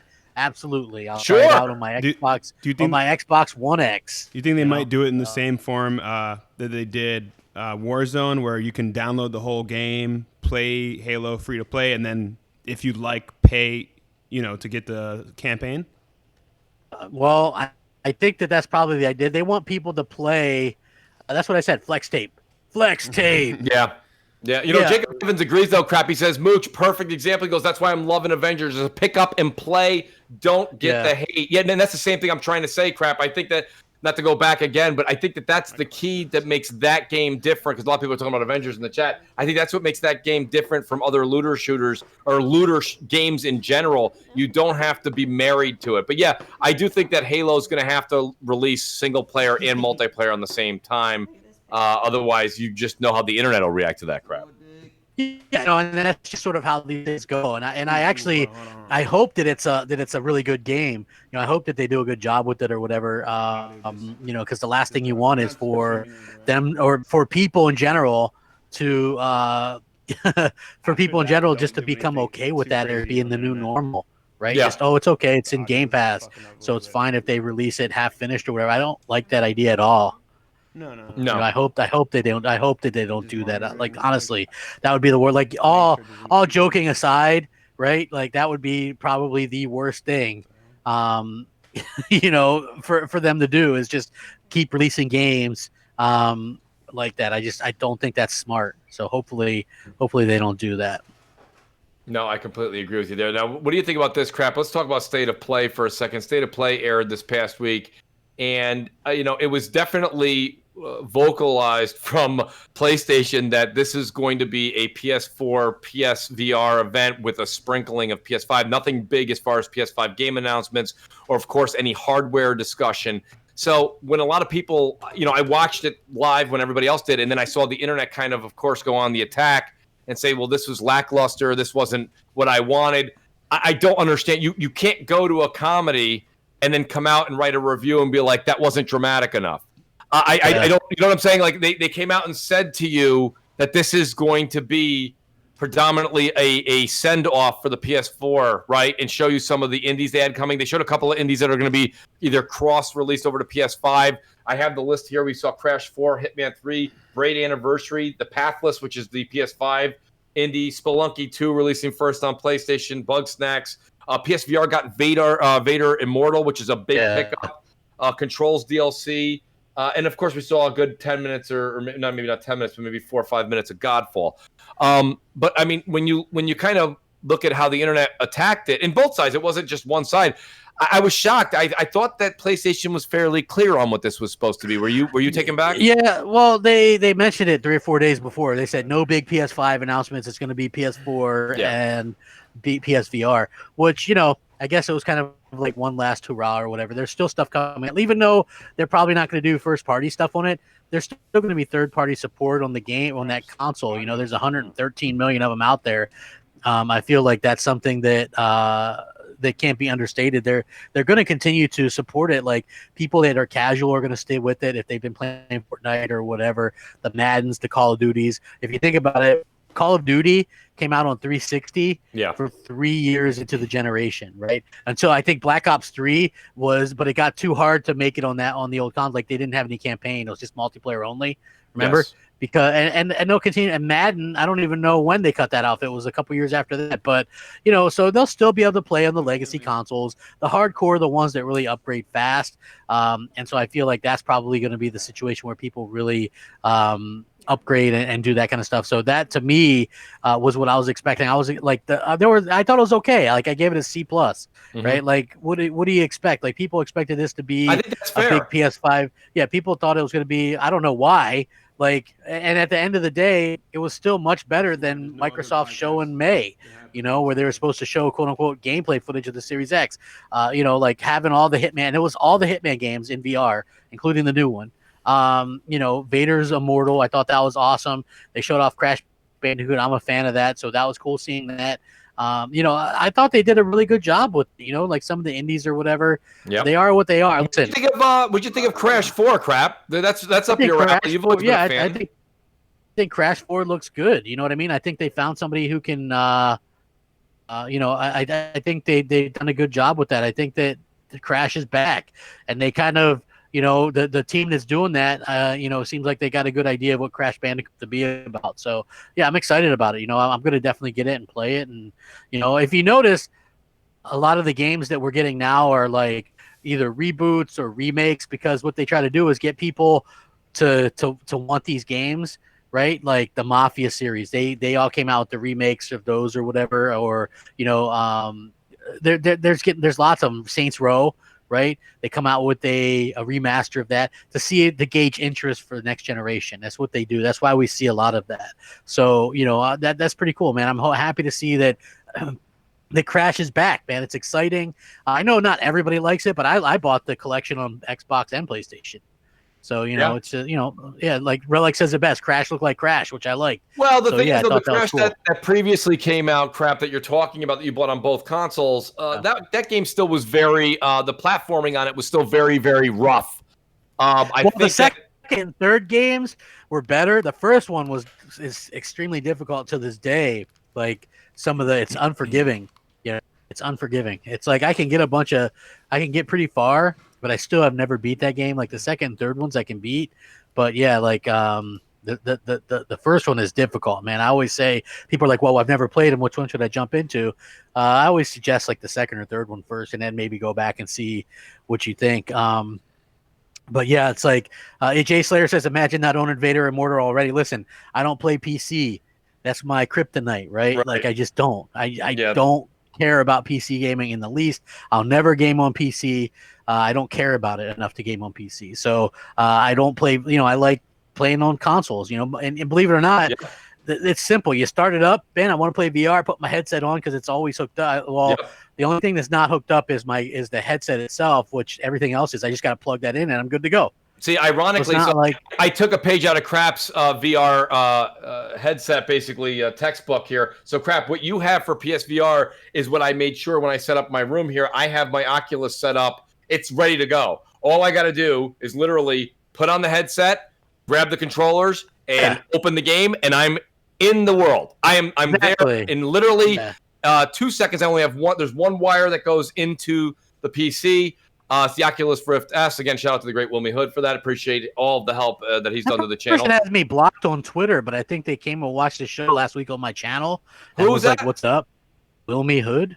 Yeah, Wilmy. Oh, I don't think he has you blocked. Yeah, he has me blocked on Twitter, 100%. I'll talk to Wilmy then. We'll see what's going on. So funny because he's like, glad to see you guys back.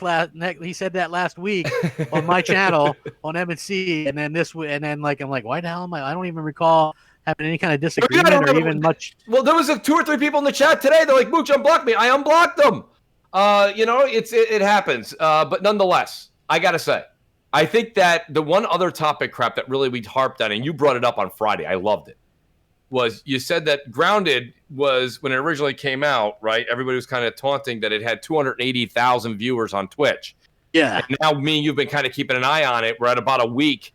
And it's been under 10K for the majority of its existence after those first 2 days. So what's your take on and this goes for all games. I'm not picking on Grounded. Same thing can go for Fall Guy, right? Fall Guy was at like 280,000. I'm sure in a month it's not going to be at 280,000. I think it'll hold a decent crowd because it's such an easy game pleaser. You know what I mean? You just pop in, you pop out. It's fun.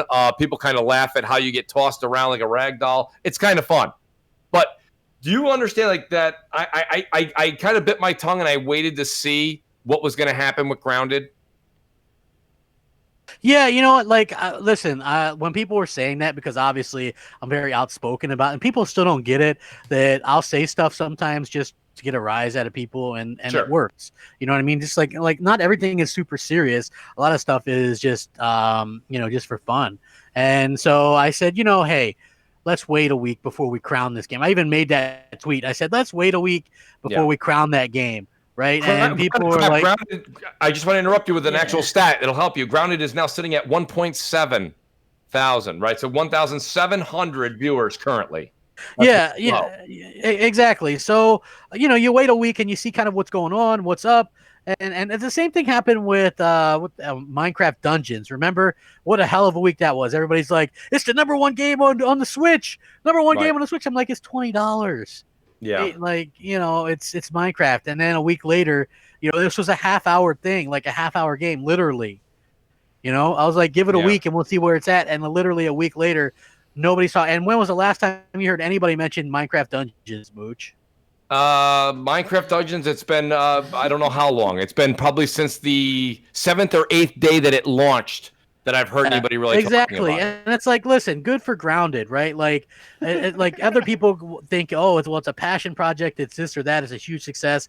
There's no games coming out on Steam recently, right? Like the way that they do those things is, you sell 5,000 or whatever. And even people were saying, wait till Sony gets all that money from Steam for Horizon Zero Dawn. Every game will go on Steam. And then you look at the high peak, it's like 38,000 or 56,000 or whatever the hell it was. That's not a lot.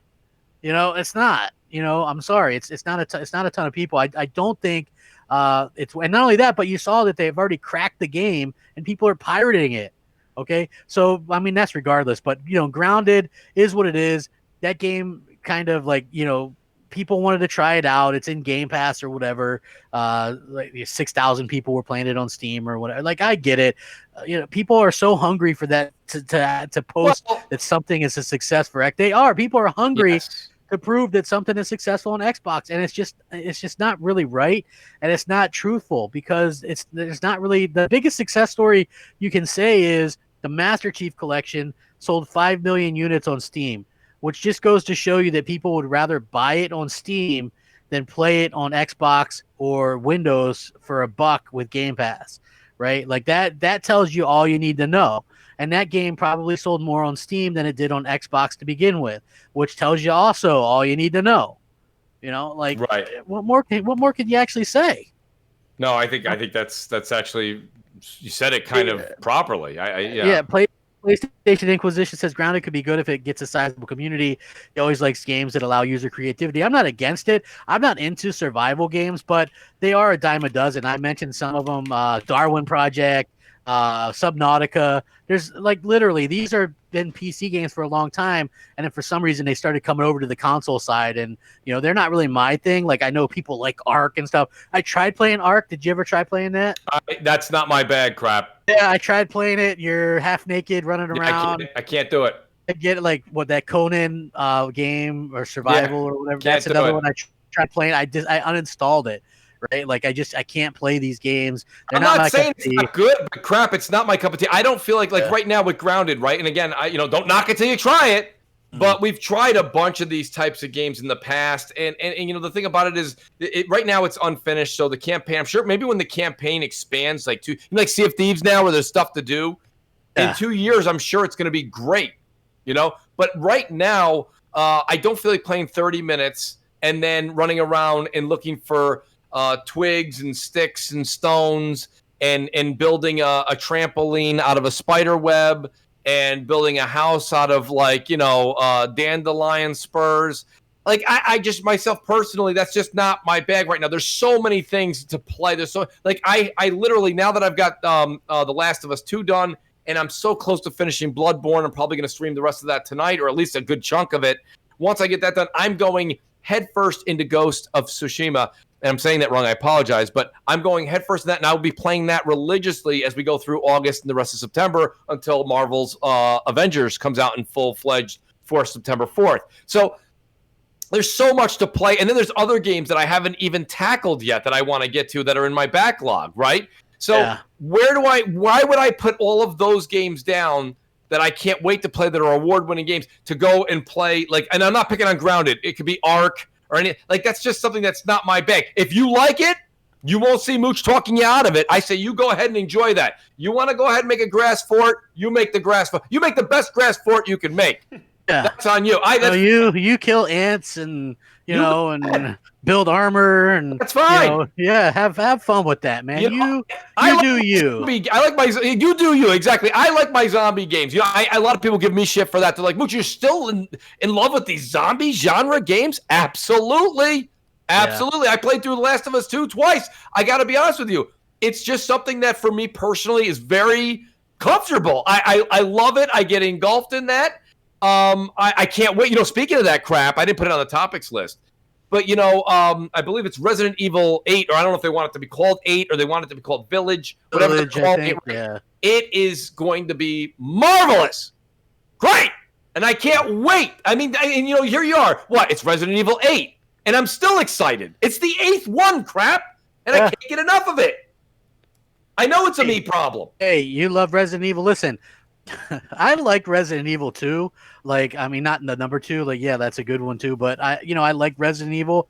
It's just, I bought all of them. Remember they did that sale and you could buy all the old ones or the remastered ones, and it was it was a really good deal. Yeah, it was like $20. $20. Like 8 of them. Yeah, they got like 8 of them. I've never even went in and played a single one of them. I mean, I got them.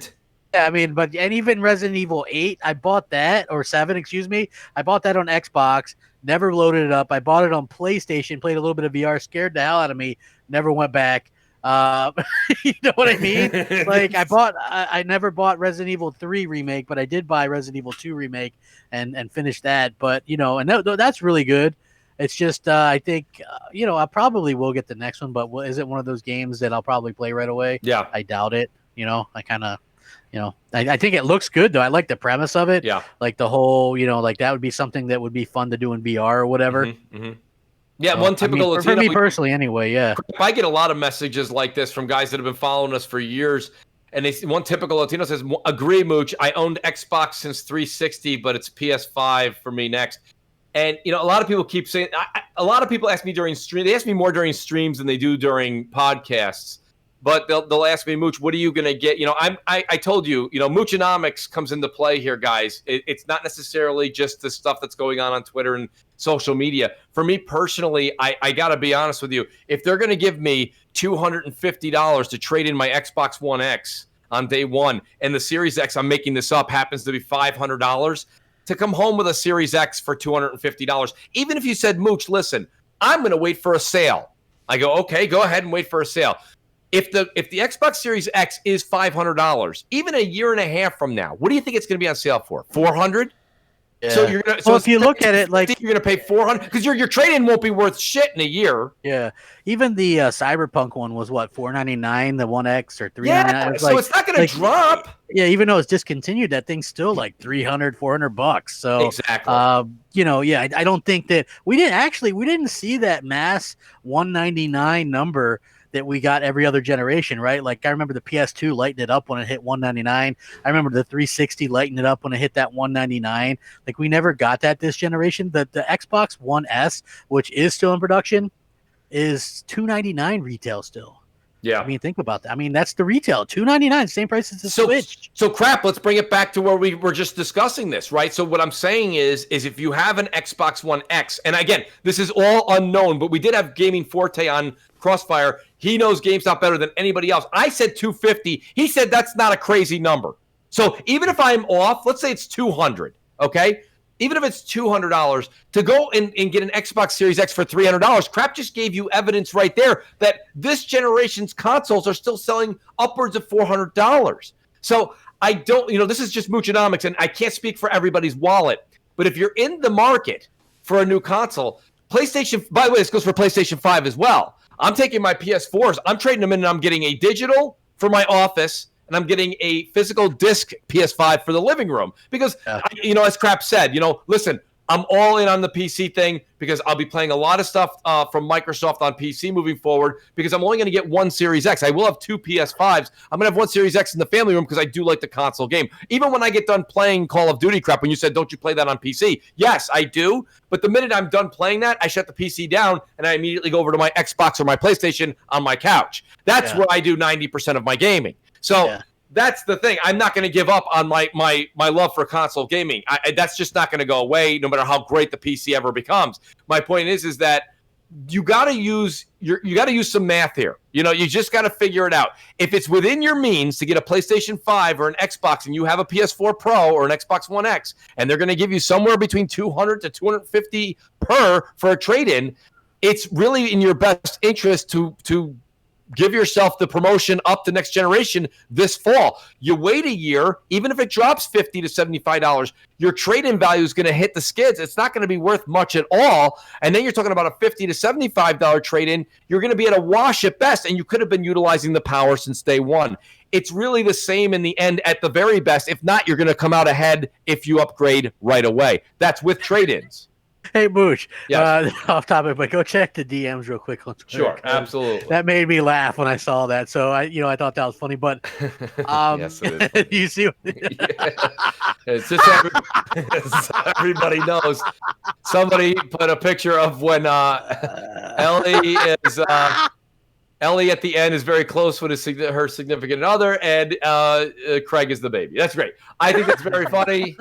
That is a very funny picture. I'm sure you guys will see it on Twitter. Dude, I've been loving the memes, but did you see this? So, Shinobi actually came out with the WB email or whatever. WB games seemingly no longer for sale, according to a recent email to staff. This was a Eurogamer article. It remains part of the studios and networks groups, all focused on engaging fans with brands and franchises through games and other interactive experiences. So basically, they're going to try reshuffling some things because they're a little bit in debt, and then they're going to hopefully come at it. I think that's the best course for them, just to hold on to those, right? Like, I'm just going to be honest with you. I know Xbox fans thought in a dream world that Phil was going to buy them and make Batman exclusive and stuff like that. That was never going to happen. I don't want EA to get a hold of them or Activision or the best course is what they have. And the thing is this, okay? No wonder they're in debt. Like, when was the last games that we got from these people? Arkham Knight came out, 2014? So 6 years ago. Now they have a new Suicide Squad game. It's supposed to be pretty cool. There's also a new Batman game. That's probably going to be really good. Yes. Again, but the last time WB Montreal made a game was Batman Arkham Origins, which came out on 360 and PS3 in 2013. Remember?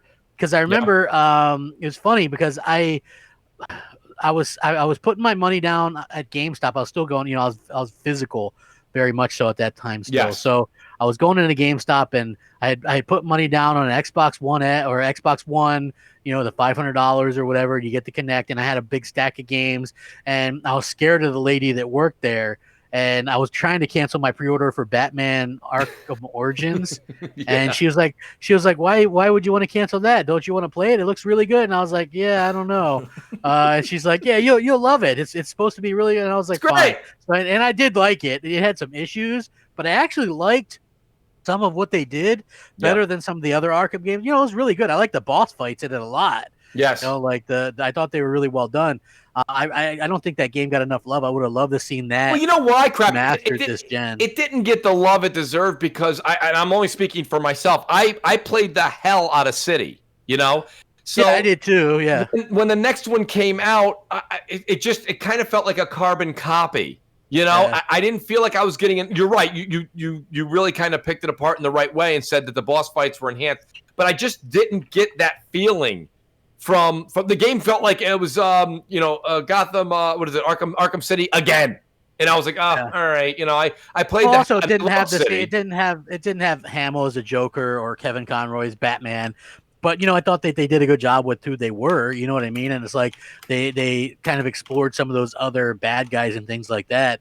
PlayStation Inquisition says, either of you guys missed the Riddick games. I tell you what, I never played Athena or whatever that is on 360. I have it, but I loved Butcher Bay on the original Xbox, and I played that and beat that when it came out. That was a phenomenal game back then, right? It's one of the games where I had trouble with it, so I printed out a walkthrough. Remember, GameSpot used to do like the walkthroughs that you can print out. Absolutely. And read. I printed out like this huge walkthrough so that I could figure out everything to do, and that's how I beat that game. But it was like, it was a lot of fun. I like those games. I think they're really well done. So yeah, I love those.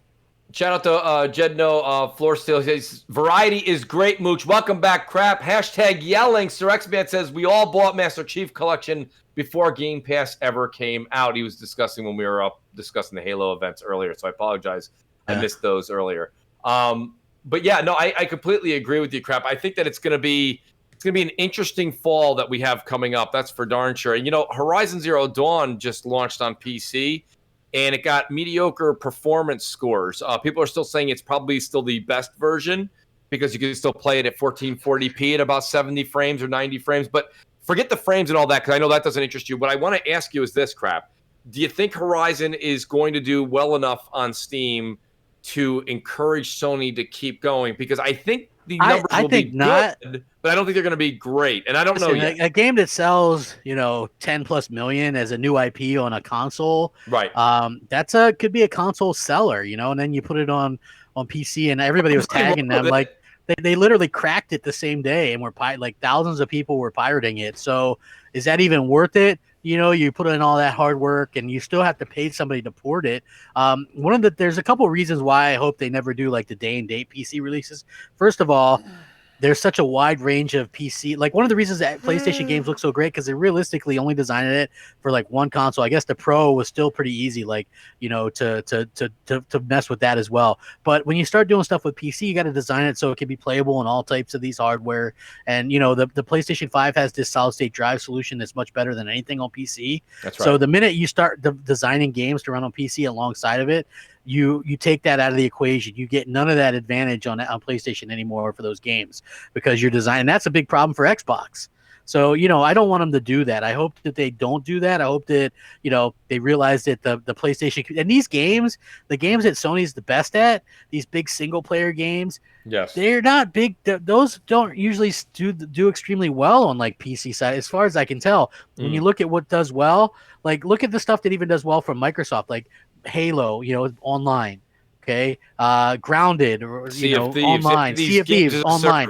Yeah. Dota 2, League of Legends, Warzone. Yeah, these Destiny 2 is like the games that do well online are like online games. Like, I don't think these big, and somebody will go, well, what about Red Dead? Yeah, okay, well, Red Dead, where Rockstar is a bit of an enigma and all this, because their stuff is like really up there, but even that has online. And same thing with like GTA and stuff. It's just like, I hope that's my hope anyway, because I always feel like Sony does a better job of treating people a little bit first class, where Microsoft doesn't really do that. You know what I mean? Agreed. No, I agree. I think that's going to be that's the uphill battle. It's going to be interesting, isn't it, crap, as we kind of go into this next generation. We don't know the pricing. We don't know the release dates. We don't have a warm and fuzzy about the actual games that are going to release. Like, people are going, there's a lot of console, I'll use the word wars, but console discussions going on Twitter right now with, well, we're going to have a better launch lineup than you anyways, even if you have a better this. And it's going back and forth. The thing is, truly nobody knows. We're seeing holiday 2020 for certain games. You're seeing early 2021. Like Ratchet and Clank is rumored to be an early 2021 game at this point. But what do you think when it comes to the launch lineup, Crap? Which one is really going to have probably the most to offer when all is said and done? I do think that we're going to see something from Microsoft and Sony in their August. I think they're both going to have an August show. Do you agree with that, Crap? At the end of the month? Yeah, I think that we're gonna. I think probably close to the 20th or the 20th, which is what leaked. I think that's going to be the day for Sony's. For Microsoft, I don't know, but I think Microsoft's is going to be. They're going to finally announce the Lockhart.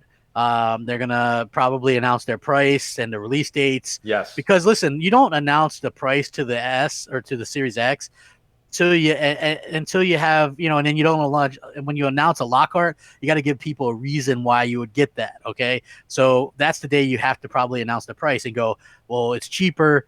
It's going to be this or whatever. I think that's going to be the fun part, is how people kind of explain this stuff. Yeah. Is it going to be, are they going to have one without a controller? Are they going to have one, just digital? Because believe it or not, I can remember, what was that, Black Friday a year ago, or when that SAD edition came out, and people were buying it, and people were buying physical games with it. Like, they don't understand. Right. So right. I think that they're going to have an uphill battle in their hands, plus not having any games. Look, the fact that they're already putting out this Halo stuff, like Double XP, and they're starting to market it, tells me that they're going to release that game. Oh, absolutely. That's as sure as shit. No matter what state it's in. But the reason why, and this is not, I wish that people would not just look at us with hate, like, oh, they must hate everything Xbox. I just look at it as it's from this side, right? If Microsoft releases that game unfinished and it's broke, because we know it's not launching with ray tracing and stuff like that. Maybe it won't even launch with Forge. Who knows, right? Who knows what all else it is going to launch with? But it could be in a really poor state at launch. That's not a good thing. No. Right? That's not a fanboy thing. That's not a hater thing. It's not a hate thing at all. If this game launches crap and it has issues out the gate, I mean bigger issues than we saw with Gears 5, where like your progression got stuck. I got stuck in the second act. I went back and tried to play it again, and I couldn't. You can't have long-term fans like us. I know. You can't do that to people that are longtime fans of these series. It doesn't make sense. Like, if you got to delay it. Supposedly they got crap. What's going to come out? What else are you going to play with this? Your Series X? Might be up till December. I don't know. Play Gears some more. I don't know. That's on them, I guess. Yeah, I mean, because shout out to the wise old gamer. He says, "Isn't Demon Souls coming?" That's what I'm saying. I don't want to go ahead and say, is Demon Souls a launch title? I don't know, because that's what I'm saying. When you look at Sony's side, Miles Morales, Demon Souls, Ratchet and Clank, they all say like holiday or early 2021. I don't know when all of it. They confirmed. They said that the games that they showed are within the launch window. Probably Horizon Zero Dawn or Horizon Forbidden West is going to be the big holiday title for them next year. But, you can imagine that a lot of that stuff is going to be within the launch period. It was been rumored to have a Ratchet and Clank game at launch for over a year now. So it wouldn't surprise me to see that game be a launch title. I think that would be smart. I just feel like that would be an incredibly smart move on their part. I agree. I think Spider-Man is the big name, though. You know what I mean? Like, there's been rumors that they're going to have a whole entire remastered package of Spider-Man as well that you could. Yeah, so you're going to get the PS4 one. It'll be upgraded to PS5. It'll be a 4K 60 experience, whatever they're offering, 1440p 60. Yeah. Crap, you'll like this. Y9 Power says, it's like I'm a fan of, I don't know if he's saying a team. I'm a fan of a team where Microsoft is like that soccer player that kicks the soccer ball into its own goalpost. It's like it's one of those oof moments, right? I do want to mention about 20 minutes ago, Insomniac Games they tweeted a screenshot from Resistance, so maybe that might hold some credence to these rumors. So this is great. Yeah. Doing that a lot. I tell people, like, that was the biggest pickup out of all the studios that were bought by either one. That was the biggest one because they do the most work. They seem to put the most quality stuff out. It's also rumored they might do a Sunset Overdrive remaster. How easy would that be? I mean, they don't even have to do it themselves, but imagine releasing Sunset Overdrive on PS5, 4K 60 HDR, all stuff we never got on Xbox One X, by the way. That would be petty. I missed all the Resistances, and shame on me.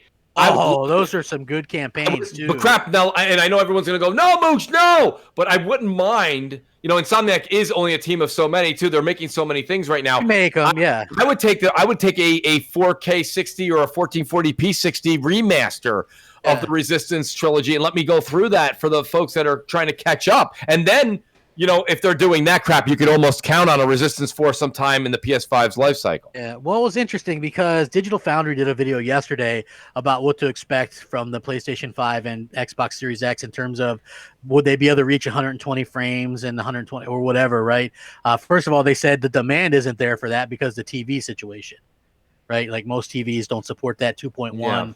Or whatever. So there's very little demand for that, meaning you probably won't see a lot of it. But they say a good rule of thumb for either one is games on the PS4 or Xbox One X running at 60 frames could be potentially 120 next gen. Games running at 30 could be 60, right? Like, so basically they're saying a good example they brought up is The Last of Us Part 1 remaster could potentially run 120 frames per second on the PlayStation 5, or you could play Uncharted 4 at 60 frames 4K on the PlayStation 5, right? Like stuff like that. They said like racing games, like 2D stuff, not stuff that's not like like shooters that are linear or whatever. Like, that kind of stuff would be able to go that. But basically stuff like Horizon Zero Dawn, which was 30 on PS4, potentially 60 on PS5. Okay, that's a good rule. You're not going to get 120 on that, because the visual fidelity is just too high.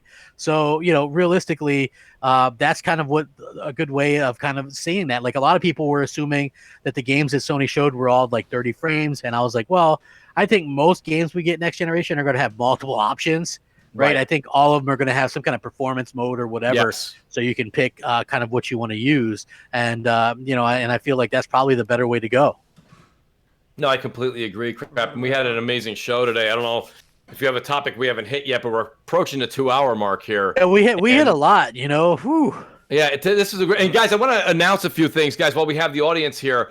Next week again, we'll be on Crap's channel next week. But I do want to say that I don't know if you saw, we just put our new promo out on Twitter this morning. We'll be doing it all week long. Voicemails will be happening next week. There is a number to call.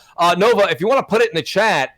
You could put the number in the chat if you'd like. Guys, take a look. I'll copy and paste it as well. It's on our promo. I don't have it memorized, so I'll let Nova put that down there. But please do call in. Go ahead, Nova. I was going to say it's 702-900-NOVA or 6682. Perfect. I'll drop it in the chat. Check that out. Yeah, drop it in the chat. Guys, all we ask is that you keep your messages to 60 seconds or less because we're going to have a bunch of them, and we want to get to all the questions, and we want to answer them diligently. So that being said, guys, we are going to be back next week on Crap's channel. Crap, outstanding show today. Great audience. We didn't promote as much this week as we did last week. But, guys, please do remember, we are going from Crap's channel to my channel the same way we've always done it. Please do check it out every week. Hit the subscribe button. We also had a great crossfire on Friday. But, Crap, go ahead and plug your stuff.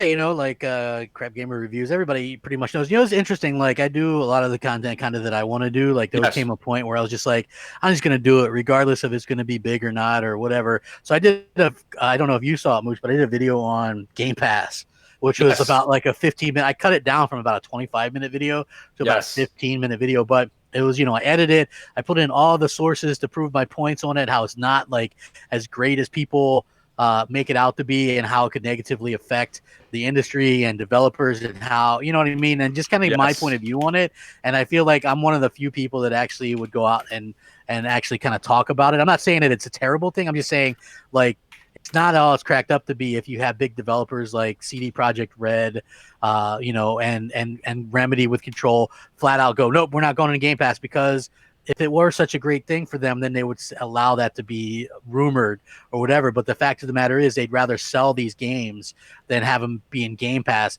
I'm not saying Game Pass doesn't have a place. Like, indies seem to do well in there.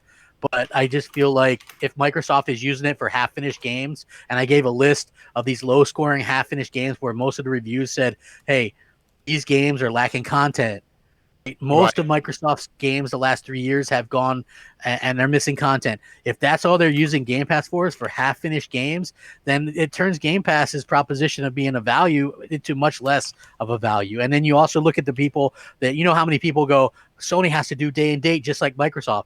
No, they don't. That's not factual. No. I go into this as well because, you know, Sony's breaking records. The Last of Us 2 selling 5 million in a week. Ghost of Tsushima selling almost 3 million in the first 3 days.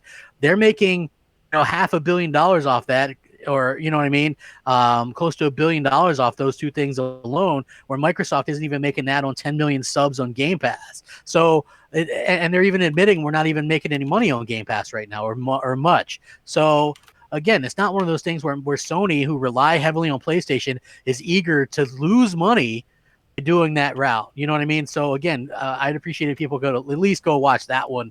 And you know, I edited the hell out of it. You know what I mean, to kind of to get my points across and stuff like that. But yeah, I appreciate it. And you know, videos, you always give me great props. I'll give you great props. I've really enjoyed your new spin on videos. I enjoy the gameplay. I enjoy your take. I like the longer segments. Love the thumbnails. You know, you got to reinvent yourself. That's what I did. The same thing. I kind of brought some new thumbnails. I've got a video hopefully launching. I was going to have it today, but it looks like it'll be tomorrow. I'm doing my opinions on Marvel's Avengers beta. I'm going to have gameplay, a lot of discussion, my take on the way the game runs and how it'll play and what I think the audience is going to like and not like about it. We'll get into all that. But crap, you got to do that. And I think that's what kind of keeps channels just thriving and continuing. Yeah, you know, you gotta be able to do that. You know what I mean? It's like, that's a lot like wrestling, man. You know, you change your gimmick up every once in a while or whatever. It's like, you know, YouTube always has a way of having ebb and flow a little bit or whatever. So it's like, I'm really happy that there does seem to be, you would think that like people think that all Xbox fans hate us or what. It's not really the case. I get a lot of them going, I feel exactly the way you do, man. We see more of that too. Like, hey, if you're not going to get any third-party content or any kind of timed content, like, you're really letting your fans down. And I see some Xbox fans speaking out about that, and I'm really happy about that. So absolutely. Nova, let's have you plug your channel, buddy. Nova, just so you know, not only produces the show, but he's got his own podcast that he's getting up and running, and we'll be supporting that as well. But Nova, let people know where they can find you. Yo, what's going on, everyone? You can follow me on Twitter at Nova_clan. I do have a YouTube channel. We've been kind of working in the background to get this podcast I'm doing called the Insomniacs Podcast. It is launching this Thursday. We're going to be going over Sony's event, Microsoft's events, and kind of just do an overview and start something off great. I really appreciate the opportunity that Mooch and Crap have given me, and just thank you guys for showing me so much love so far. So, yeah. Yo, Nova, honestly, appreciate it, man. It's awesome having you as part of the team, man. Nova's just he's an excited guy getting into the world, and it's awesome, man. I'm telling you, the show, like I said, next week we'll have voicemails, and then we're really going to try for the next week. I don't want to bombard Nova with too much. We're still getting a few things we got to work on this week set up with our icons will be a little bit better. Mooch is going to get his new microphone. That's a me problem. But on top of that, we're going to have voicemails next week, and we will have live calls hopefully the week after. But voicemails next week really means a lot to me, and I know it means a lot to you because not only do we like to see you guys, but we like to hear you guys as well. So, Crap, with that said, Nova as well, please do take us into our outro music. And, guys, we'll see you next Sunday, 11:30 on Crap's channel. Peace. Enjoy your weekend. Later. See you, everyone. See you next week.